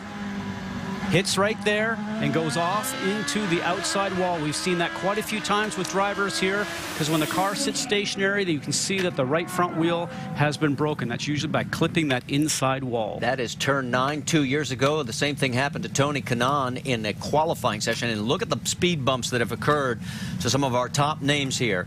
Elio 20th, Dario 19th, Ryan 23rd, and now Dixon 22nd in 08, 16th last year, and now another tough break. And here is EJ Viso. He has finally nursed it back to pit lane, and the engines, look at him just shaking his head. He can't believe it. Cannot believe it. Well, we talked about how this will help Mira get back up to the back end of the crew, but right now EJ is not down a lap, but the group is starting to come back through the back section, and if they don't get this fixed and get him out, then he's going to turn around and go down a lap. So Simona gets refired. She'll get back out there. And let's get caught up with Jimmy Vasser. He's with Vince. Jimmy, any indication as to what happened with EJ's car? Yeah, he came on the radio and said something with the gearbox, which is really unusual because the things are pretty much bulletproof. Just very disappointing for the guys. You know, the whole team was doing a great job. We put ourselves in a position there, good to go from the end. Got that yellow. EJ was doing a great job, but just very, very disappointing. Heartbreaker for the KV group. It really is. I mean, since coming over a couple of years ago after unification, this team has been working their way up, as here comes Simona into pit lane, and heartbreaking end for their day. Let's go back and show you while she gets ready to get a new nose put on. Take you back and show you what happened once again down in turn 1. Turn 1 is always a very busy spot. Now let's watch the screen to see what happens. She starts to get turned in. Rahal is there, and then Rahal drives over the front of the nose. I thought she did a good job trying to give a little bit away, but now watch what happens. Rahal's just got his car going around just a bit too much, can't get it slowed down, ticks the back of her car, knocks it around. You'll see his left front wheel come in and just hit the right rear of her car, sends her around a little bit. She did a great job, Marty. She was giving some space to the Dollar General machine. Now we're going to go on board here with Ryan Hunter-Reay. And he's trying to follow in with Rahal because he thinks he might get through, but Ryan Hunter-Reay does a great job of moving around. There's no thinking going on there. That's just instinct. So Simona gets the new nose and heads back out onto the race course. And while we've got a moment, let's talk about the NCAA Women's Championship, because it's going to continue on ESPN tonight. We've got the regional final action. Number 4, Baylor against number 2, Duke at 7. Then at 9, Xavier against the number 1 rated Stanford team. And that is going to be the NCAA Women's Championship presented by Capital One on ESPN tonight. And look at the crowd that has come out for the race. Tip of the hat, as we mentioned once before, to everybody here in the St. Petersburg area, and to the city for allowing the race to continue into an extra day. All the businesses that are affected, thank you very much. We do appreciate it. And let's get a chance to catch up with Scott Dixon, a very disappointed Scott Dixon. Jamie? Yeah, he's just walking down the pit lane by himself right now. Scott, what happened there? Just the car was fantastic. Target team had done a great job all weekend. You know, I made a mistake hitting Sato there, obviously ruining his day as well. We had to come in for another wing, and we fought our way back. I think we're sitting about 4th, so the car was really good. And I just clipped the inside wall at 9, and it threw me out on the exit there and damaged the car pretty bad. So 2 mistakes on my part, and unfortunately no points. Another bad finish for you, as you mentioned, points. Is it too early to be thinking about championship? Yeah, well, you do, because it's so tight now and the competition's very tough, and anything you can give up, like we did at the start of last year, it hurt us at the end. So if we had those valuable points, the championship could have been totally different. So I don't know, we have to hopefully try and get some points in Birmingham. All right, thanks. That's Scott Dixon. Marty? Well, and there's one other big event that these guys point towards this early in the season, and not just the championship. And of course, we're talking about the Indianapolis 500. Elio Castroneves will try to become the 4th 4-time winner. Team Penske will be going for its 16th win. We'll have 5 women drivers looking to make the field. It will be May 30th, noon on ABC. Mark the calendar right now. And guess who's driving the pace car? Good Morning America's Robin Roberts, a former employee of ESPN, and she's looking forward to that. And she's going to do a great job. That should be very interesting. I just also read a note this morning that Andretti Autosport will announce a 5th entry for the Indianapolis 500 down at the Indianapolis Motor Speedway this Wednesday. So their group is going to grow. All right, as we get ready to go back to green flag racing, we talked about the fact Danica had not used the push to pass. We listened in on the radio conversation. Here's why. Fuel now. I can use overtake as much as I want. Take it easy now. You're being a bit greedy this early. Just relax here. Let our engineers work on this for a second. Okay. Tom Anderson. All good for a gunfight here after it goes green. I'm a race car driver. I want to go as fast as possible, and I want it now. And there's Michael Andretti looking on. He's calling the shots on Tony Kanaan's car. Let's set this for you. It's Will Power first, Justin Wilson second, Ryan Briscoe third, Elio Castroneves fourth, Alex Tagliani fifth, Danica Patrick sixth, Rafa Mato seventh, Ray Hall eighth, Kanaan and Franchitti round out your top 10. Jamie?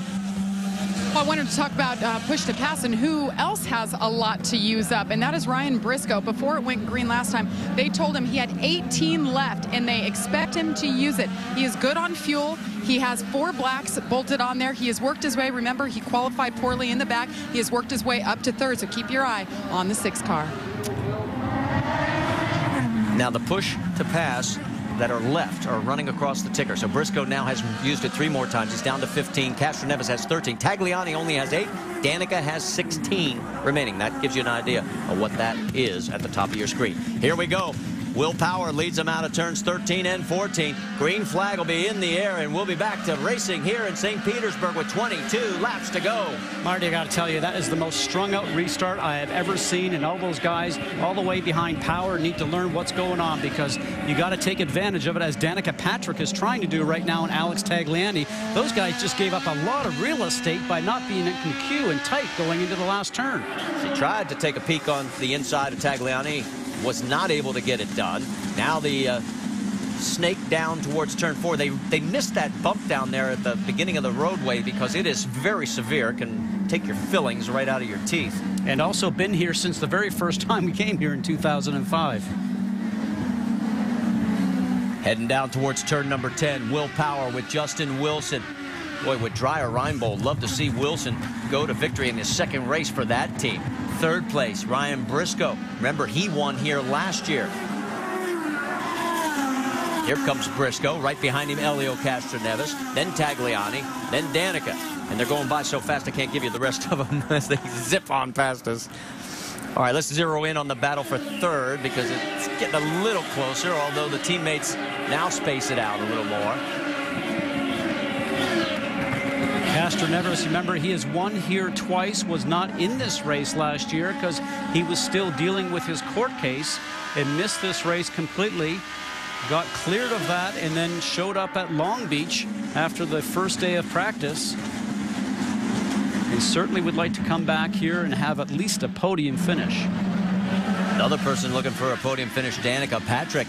Remember, it has been a very hard weekend for that team. And a couple of cars back, Graham Rahal looking to secure some sponsor dollars to complete the season. He's got a 2-race deal with Sarah Fisher Racing, and right now doing an excellent job running 8th. And you're right. It's got that Dollar General machine up there running 8th, and that is impressive because they have gone through a host of problems this weekend. As our Rick DeBrule was mentioning early, they changed everything on that thing except the kitchen sink, and I give him a lot of credit for driving the wheels off that thing. They will learn, they will improve, and make it better. Ryan Hunter-Ray, another one of those Andretti Autosport drivers, very competitive. All in the queue here. Are we going to start using our push to pass? Let's watch. Well, and Hunter Ray's down to 5, so he is burning them up, trying to fight his way because he knows it's go time. We have 20 laps remaining on this 1.8-mile circuit. Vince, what's the latest on Ryan? Well, Ryan Hunter-Ray's been working with this race car throughout the course of the day, just trying to get it to be a little more comfortable. It hasn't been handling to his liking, and this is a guy that already feels the pressure with that Izod logo on his car. Izod, of course, the title sponsor of the series and also the sponsor on his car. And Ryan Hunter-Ray told me this weekend, he said, I feel like we've got to perform every week. We don't have a full season deal. We need people to come on board from a sponsorship standpoint, and to do that, I've got to perform. And then you toss in the fact that Izod is on the car. He said, I feel a lot of pressure to do well, but I'd say, guys, he's standing up quite well under that pressure. He was second at Brazil and running in the top half again today. Yeah, he's all over. You can see Franchitti right in front of him, and that's Tony Kanaan just 2 cars up. You look at the names that are in this field, Marty. I mean, all the way through, there is nobody here that you would not say is capable of winning this race. I mean, all the way through the top 10 and even further on, Ryan Hunter-Reay is in 11th, Andretti is in 12th. It just goes on. It's so thick. To be able to make up a spot on the racetrack is so difficult because everybody is just so strong in this series right now, so competitive. Well, we've tied for the most leaders in this race at 8. We've broken the record for lead changes. The old record was 9. We now have 10. Does that give you an idea how balanced the field is this year? Move our coverage up to another man who's going to be making a full season run. That's Alex Tagliani right there in the 77. As you can see, he is running just ahead of Danica Patrick in 5th, Rick DeBrule. And they used a little pit strategy to do that. In the last stop, he came in and got fuel only, did not change the tires. As a result, they've told him you've got to watch those tires. You've got to make sure that you don't abuse them during this last stint. But another guy who's had a big change over the last season, he's now part of this team in terms of being a team owner, looking to get as good a finish as he can today to project for the rest of the season. And so far, the strategy is working. But once again, he has to make sure he babies those tires as much as possible. And with Danica right behind him, like you can see, that's not going to be easy. Alex, the pride of La Chesnay, Quebec, the only Canadian in the series. 10 countries represented, 6 from Brazil, 4 from the U.S., and 4 from England, 2 from Australia, Venezuela, and Japan, and 1 from New Zealand, Switzerland, Canada, and Scotland. That gives you the balance. As we look back towards the race lead, and look at Justin Wilson. He is closing down the gap now, as it is down under a second. In fact, it looks about maybe 3/10 of a second. Well, his last lap was about 3/10 of a second faster than Will Power. So has he been conserving his tires and starting to ready to get close to him just to be able to push? We've got 82 out of 100 laps done right now, but not using the push to pass. But you can be assured that if it gets very close here at the end, the drivers will have their button on that, their finger on the button. Remember, it lasts for 12 seconds. It takes 10 seconds to reset. So you might be able to use it around here about 3 times per lap. 17 laps remaining. And Will Power trying to take back-to-back wins on the street circuits of first Brazil and now St. Petersburg. Justin Wilson wants to deny him that privilege and give Dreyer Reinbold its first win of the season, and first with its new driver. A little further back, Ryan Briscoe.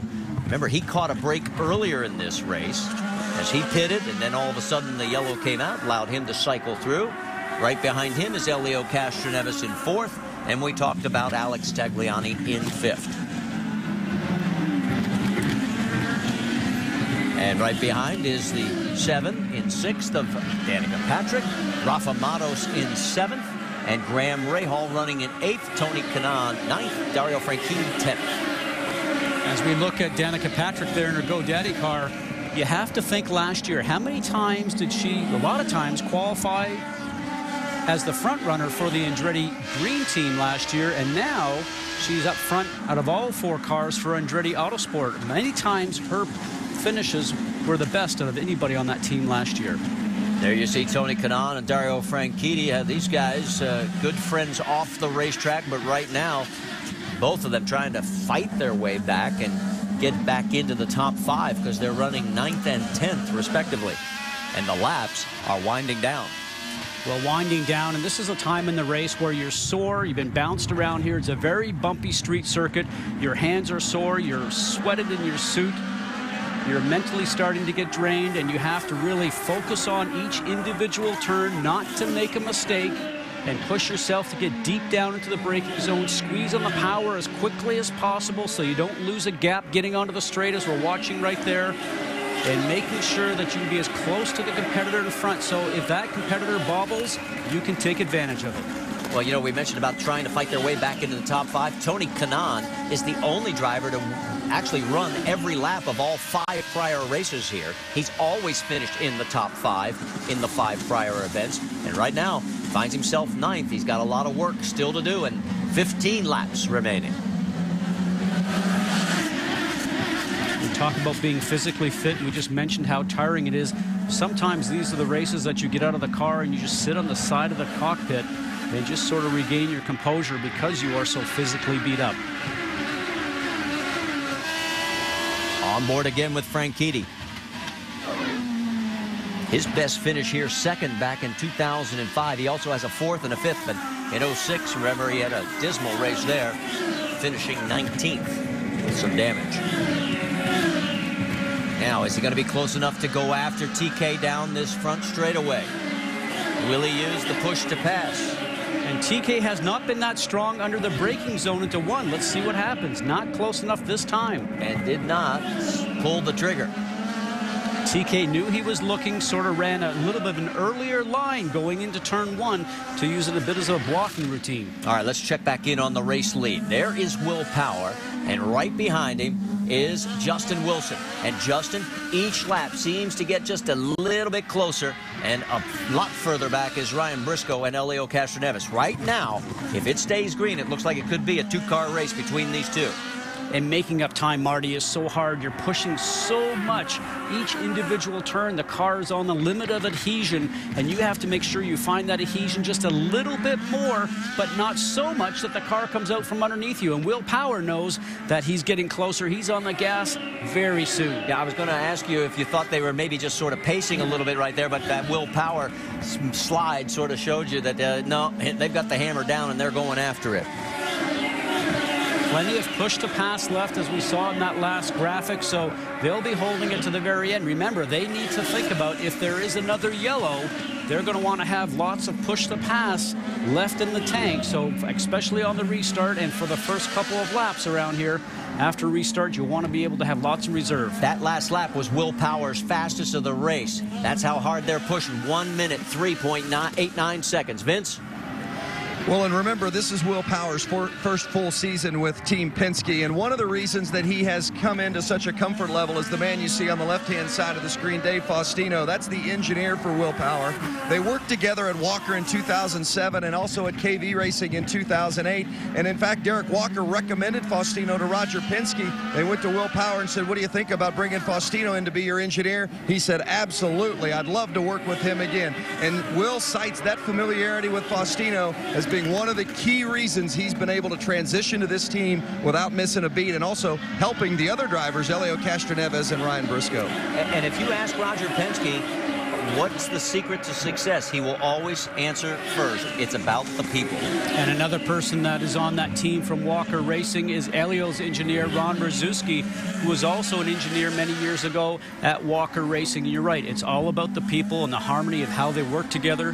And remember, Derek Walker was a past employee of Roger Penske many years ago also. Okay, the number you're seeing across the top of the screen right now, after the name, is the laps that they have run since they last made a pit stop.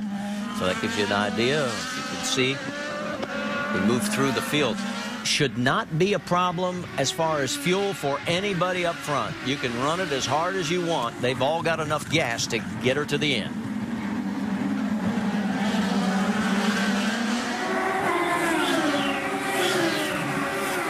Remember, this is when you have to push and get the utmost out of the car, but you are also a little bit tired. The tires are getting to be worn just enough. Maybe the best part of the tire life is actually gone. The car will slide out from underneath you just a little bit earlier than it would do if the tires were fresh. And you have to make sure you can find the optimum each and every lap, each and every turn. And we think about Alex Tagliani as he got a report on his BMW car that the tires are well used on that machine, but he's still keeping a gap to the car that's behind him, which is Danica Patrick. Tags is in 5th and Patrick is in 6th. And this is the first stretch of the race where we really haven't seen any position changes for, this was about a period of 3 or the last 4 laps. I mean, the most of this race has been somewhere on this racetrack. Somebody's been going after somebody's position. And as we ride along with Danica Patrick now on her GoDaddy.com machine, you can see that she's got the red sidewalls on her car, so she has got the red tires now. They do come in much quicker. The drivers tell me that they go out in there and the car usually is on tap, ready to go the first lap. The blacks take about 2 or 3 laps to get going, but the reds fall off sooner. The blacks stay underneath you. And with this long run you're talking about, Marty, you know, she's doing a great job battling that car to keep it up to where it is. And we now have 10 laps remaining, and she's got Rafa Matos, and look on as Dario Franchitti's taking a look, and yes, Yeah, we saw that TK has had some difficulty in the braking zone in one. Have noticed that all the way through the race. Maybe the car is just not going over the bumps under braking, and right now Ryan Hunter-Reay, his teammate at Andretti Autosport, was starting to have a little bit of a look there. The drivers get their preference choice of the brake pads here. There's usually a soft and a hard brake pad that you can use, and it's up to the driver's preference of what he or she may like under braking.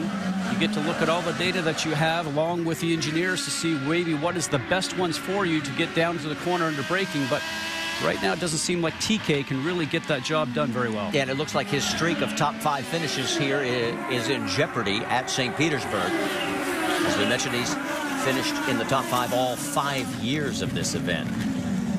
Franchitti, nice line through there. Right down to the apex. Does he get on the back? Oh, look at Rahal just slicing against the wall. Franchitti's down to 8, push to pass. Does he use one here? No.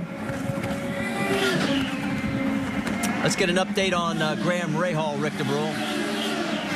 Yeah, the car's fine right now. They've made some adjustments earlier in the day. He's running on a set of blacks. He's okay. The thing with Graham this weekend is he has felt a lot of personal pressure. Coming from the team where he's done so well, he was on the pole here last year. 2 years ago, he won. He knows he can do well on this track. He wanted to bring a lot to the team. The team said he has delivered. He has given him so much information that they were able to work with, even though they didn't feel they had the right strategy in terms of the setup going in. But as you can see, all things considered, he's in a racy position. He's doing okay right now, but he just got to be able to hold off Franchitti. And Rick, it's interesting. I had a chance to speak to Graham's father, Bobby Rahal, who's won the championship 3 times and the Indianapolis 500. And I said, are you helping and assisting him? And he said, no, he is doing it all his own, going out there and looking for sponsorship.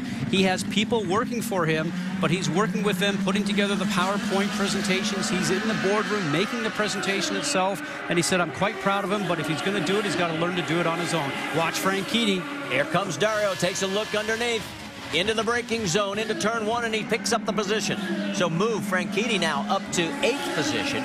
Bump Rahal back to 9th.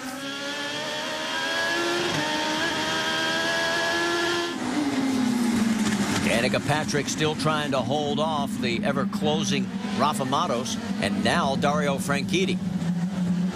And I think those reds have basically fallen off because she is losing contact with Alex Tagliani in front of her. And she's certainly holding up the queue right now. And in this situation, I think that you're going to see Franchitti, if he can have a run on Alex Tagliani, he might just get himself up there because his car seems to be working not too bad. Now, Tag sees in his mirror that Franchitti is getting close. Excuse me, Rafa Matos is going to end up having to look in his mirror and see that Franchitti is getting close, so he knows that he's got to get himself past Danica Patrick. Let's see what happens coming off turn 14 here. Rafa, just a little bit of wiggle coming off the turn. Looks like it's going to be slow going down the straight for him. Here comes Franchitti looking on the inside of Matos. On board with Dario. Down into 1. He picks up another spot. So Franchitti, who spun on the opening lap of this race, has fought his way back and is now moved into 7th. And so for Rafa Matos right now in that HP car, he wishes that he had got himself past Danica Patrick earlier because he knows he probably could have made some space in between there. Now he's going to have the rest of the guys chomping at the bit behind him. So the man on the move right now is right there in that number 10. Dario Franchitti, last year's champion of the series. They head down towards turn 10. Now with the red tires that's on Danica Patrick's car, when they start to go off a little bit, because they're a softer compound, the car starts to squirm underneath you. You try to put your foot on the gas to come out of the turn, and the car just wants to wiggle underneath you. And with the blacks that Dario Franchitti has, power down should be maybe just a little bit better. Push to pass. Danica's down to 4. Franchitti's down to 5. He won't be able to get her on this one. What he's got to do this lap is take the lap and start to fill the mirrors of Danica Patrick. Look on the inside and make sure that Danica knows that he is there. Heading down towards turn 4. Danica holding off the ever pressure of Dario Franchitti. Nothing has changed up front. Will Power still leads Justin Wilson. This is the best battle we have on the racetrack. That's the idea of what's going on up front. You can see the gap. Jamie, what's the latest on Justin Wilson? Well, 5 laps to go for Justin Wilson. He has 14 push-to-passes left. I asked the team, why isn't he using him? He said it's all about strategy. Justin wanted to stockpile him for the end, and he's using about 2 to 3 per lap starting now. Well, he's going to need him because he's losing contact right now. Here comes Dario Franchitti. They come out of 14. He's got a run on Danica this time. Patrick down to 3 pushes. Franchitti to 5, and yes, he's going to dive underneath. Can she get him back? No. So Franchitti picks up another spot, moving up to 6th, and he's pulling away. Now is there enough time for Franchitti to get back into the top 5? Alex Tagliani is about 2.5 seconds ahead. And on a street course, it's very difficult to be able to see the driver sometimes because he's already gone past around the wall. You see Frankie Tagliani's car just a little bit further ahead. All right, about a lap ago, this is what our camera crew picked up. Watch Will Power down into turn 10. Whoa, just turned in a little too soon, took it over the alligator bumps. You can see the black marks on the track. And the lap previous to that, Wilson was probably about 0.3 of a second slower, and that lap that we just completed where you saw that squiggle from Will Power, he was actually 0.5 of a second slower. So Justin Wilson has gained 0.5 second on him. Now Will Power's feeling the pressure, pushing the car, and I talked about getting the car past its limit just a little bit, but you cannot make a mistake like that. Justin Wilson trying to close the gap down into turn again. This is where the incident happened a lap or more ago, and this time nice and clean. And remember Australia a couple of years ago with Will Power, just running comfortably out front and back chicane going down that long straightaway, clipped the inside wall, ended up taking himself out of the race. Wilson is down to 12. Does he hit the button again? The laps are winding down. This time by, there will be 3 laps remaining on this 1.8-mile circuit. Yes, both of them hit. But then Will Power regained the speed again, 0.1 of a second faster than Justin Wilson. Both hit the push-to-pass button on that last lap, so they're down to 6. And oh, here comes Dario Franchitti. He's looking for 5th. Man, he closed that quickly on Tagliani and takes the position. The best car on the racetrack might be that number 10 of Dario Franchitti. He has picked up from 11th to 5th in the last 12 laps, 10 laps. Remember, Tags has tires that are well worn right now, and the car would be sliding around. So move Franchitti into the top 5. There's Alex, and let's get an update from Rick DeBrule. Yeah, as you were mentioning, Scott, just a moment ago, he's been running on tires that are on a second stint. Remember, they didn't change last time, and all the time they kept giving him the countdown. They kept saying, Dario's coming, 2 seconds. Dario's coming, 1.5. He knew he was coming, just wasn't anything he could do. Battle for 3rd is starting to heat up. Ryan Briscoe has got it, and Elio Castroneves wants it.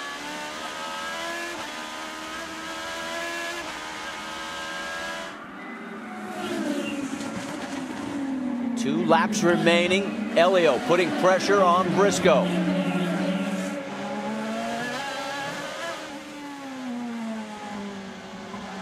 Down through turn 8, turn 9.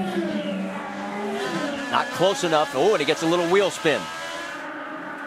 Road drops off just a little bit there because of the crown on the road. As the tires wear, the car will slide out from you a little bit more. What Elio's got to do, though, is be on the tail of his teammate's car going through this fast section down here through 13 and 14 and get a good run off if he wants to have a shot at passing him down the front stretch. Team Penske running 1st, 3rd, and 4th.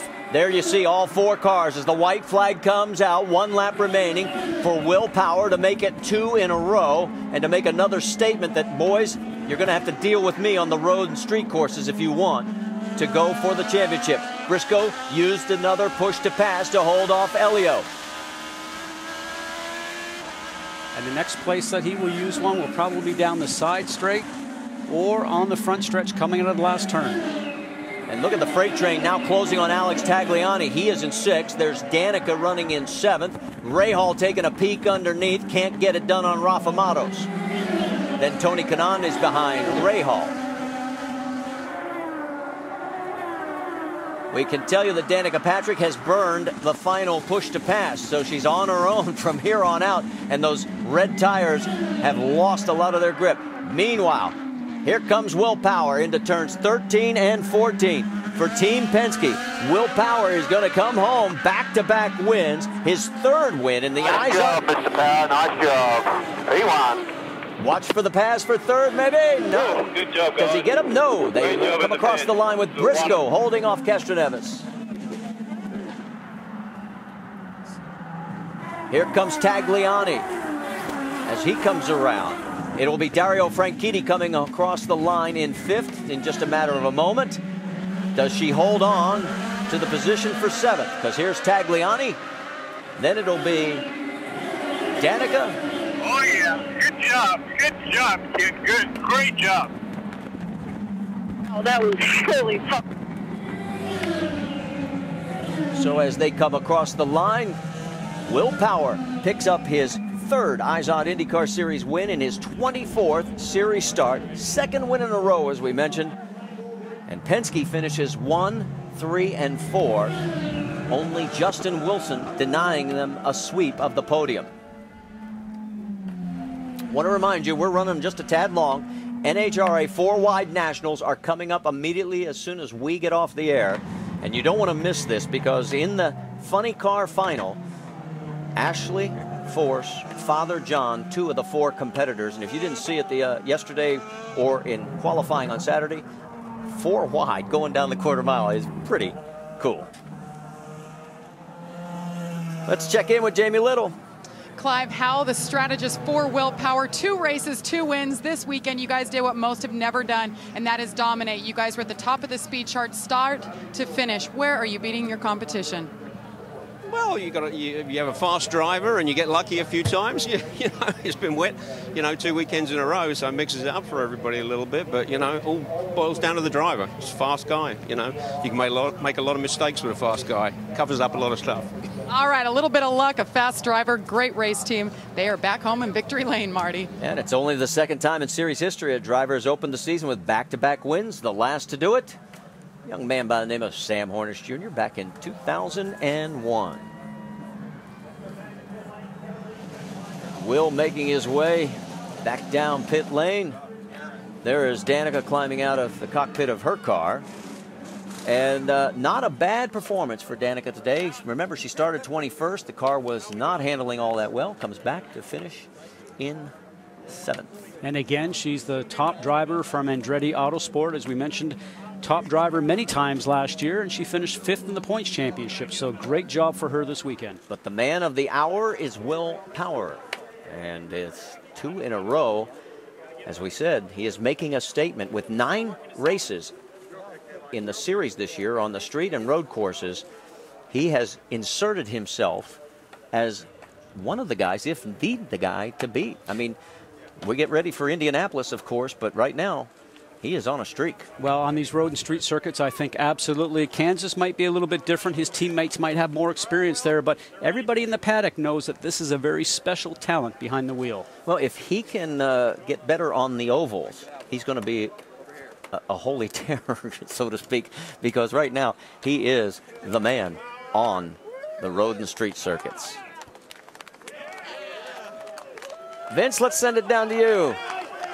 Well, last week he won at Brazil by leading just 4 laps. Today, a much more dominating performance for Will Power and the Verizon crew. And Will, if last week's Helio Castroneves coming in, and as you may know, Will Power, a full-time driver for Penske for the first time this season. If last win at Brazil, gave you the confidence that you were back and you were healthy again and you could be fast, what does this win do for you?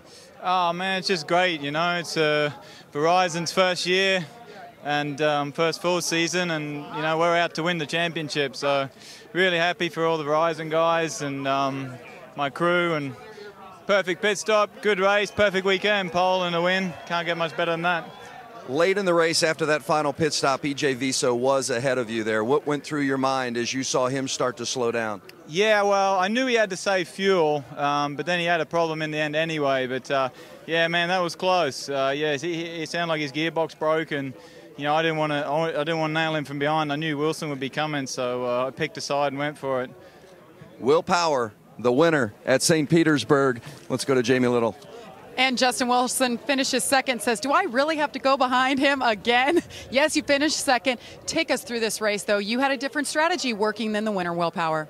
Yeah, we were just in that last stint running flat out, but earlier on there's two strategies working out, whether you do a 3-stop or 2-stop, and you know, just trying to make the most of it. We're pushing hard, and everyone on the Driving Reinbold team did a great job in that last pit stop and leaped the Z-Line design car up until we were behind Will. So that put us in the best position. From then on, it was just trying to put Will under some kind of pressure. I could see him getting sideways a few times, but just not enough to get a run. And I may note, you guys were almost out of fuel when you came in for that last stop. But let's talk about the push to pass. You saved 14 with 5 to go. Larry Curry coming in, your strategist. You saved twice as many as the man who won. Was that the right move? Well, I thought, you know, I couldn't quite use it to get by people, so I was saving it up for the last stint where I could really push hard and, you know, see if I could make a difference that way. But, you know, it didn't quite work out today. The straights aren't quite long enough, but yeah, I had fun. Like I said, the Z-Line Designs car was working great, and the team did a fantastic job. So I think we've taken a lot from this race. We've learned a lot, we've improved, and we can move forwards. All right, Justin Wilson brings it home second. Let's go over to Rick. When we were sitting here talking with Ryan Briscoe, he asked me, what was I doing before this? I think I was waiting for you to get here to Victory Lane. Let's talk about your weekend. Didn't start off so great, not quite the qualifying you wanted, but you said the race strategy worked for you. Yeah, it worked out great. You know, qualifying was a mess for us. I think we underestimated the competition at the field. It's so tough out there, and there are so many fast cars and drivers. We just had the wrong tyre on in qualifying, and we ended up on the 10th row, so it was a bit of a shock. You know, we'd been quick in practice, so we knew we'd have a good car for the race. And we had a plan going in. We were going to do the opposite to the leaders. We were going to get off sequence, and that way we'd be able to turn some quick laps with some clear track and make up track position.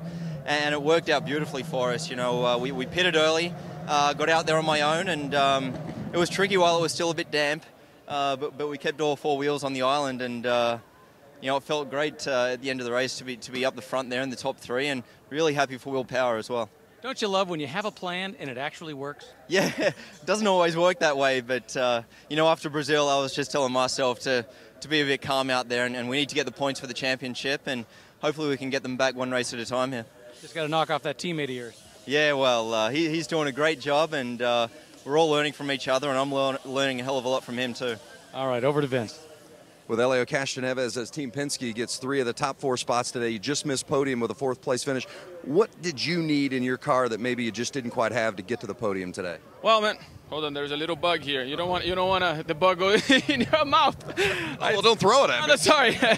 Well, you know what? It's one of those things. All the top 5 guys have so equal. It was like we're talking about 10,000, probably so small lap times. And for us, I was just trying to be consistent, pushing Ryan, trying to see if he would make a mistake or something like that. The push to pad works really, really well.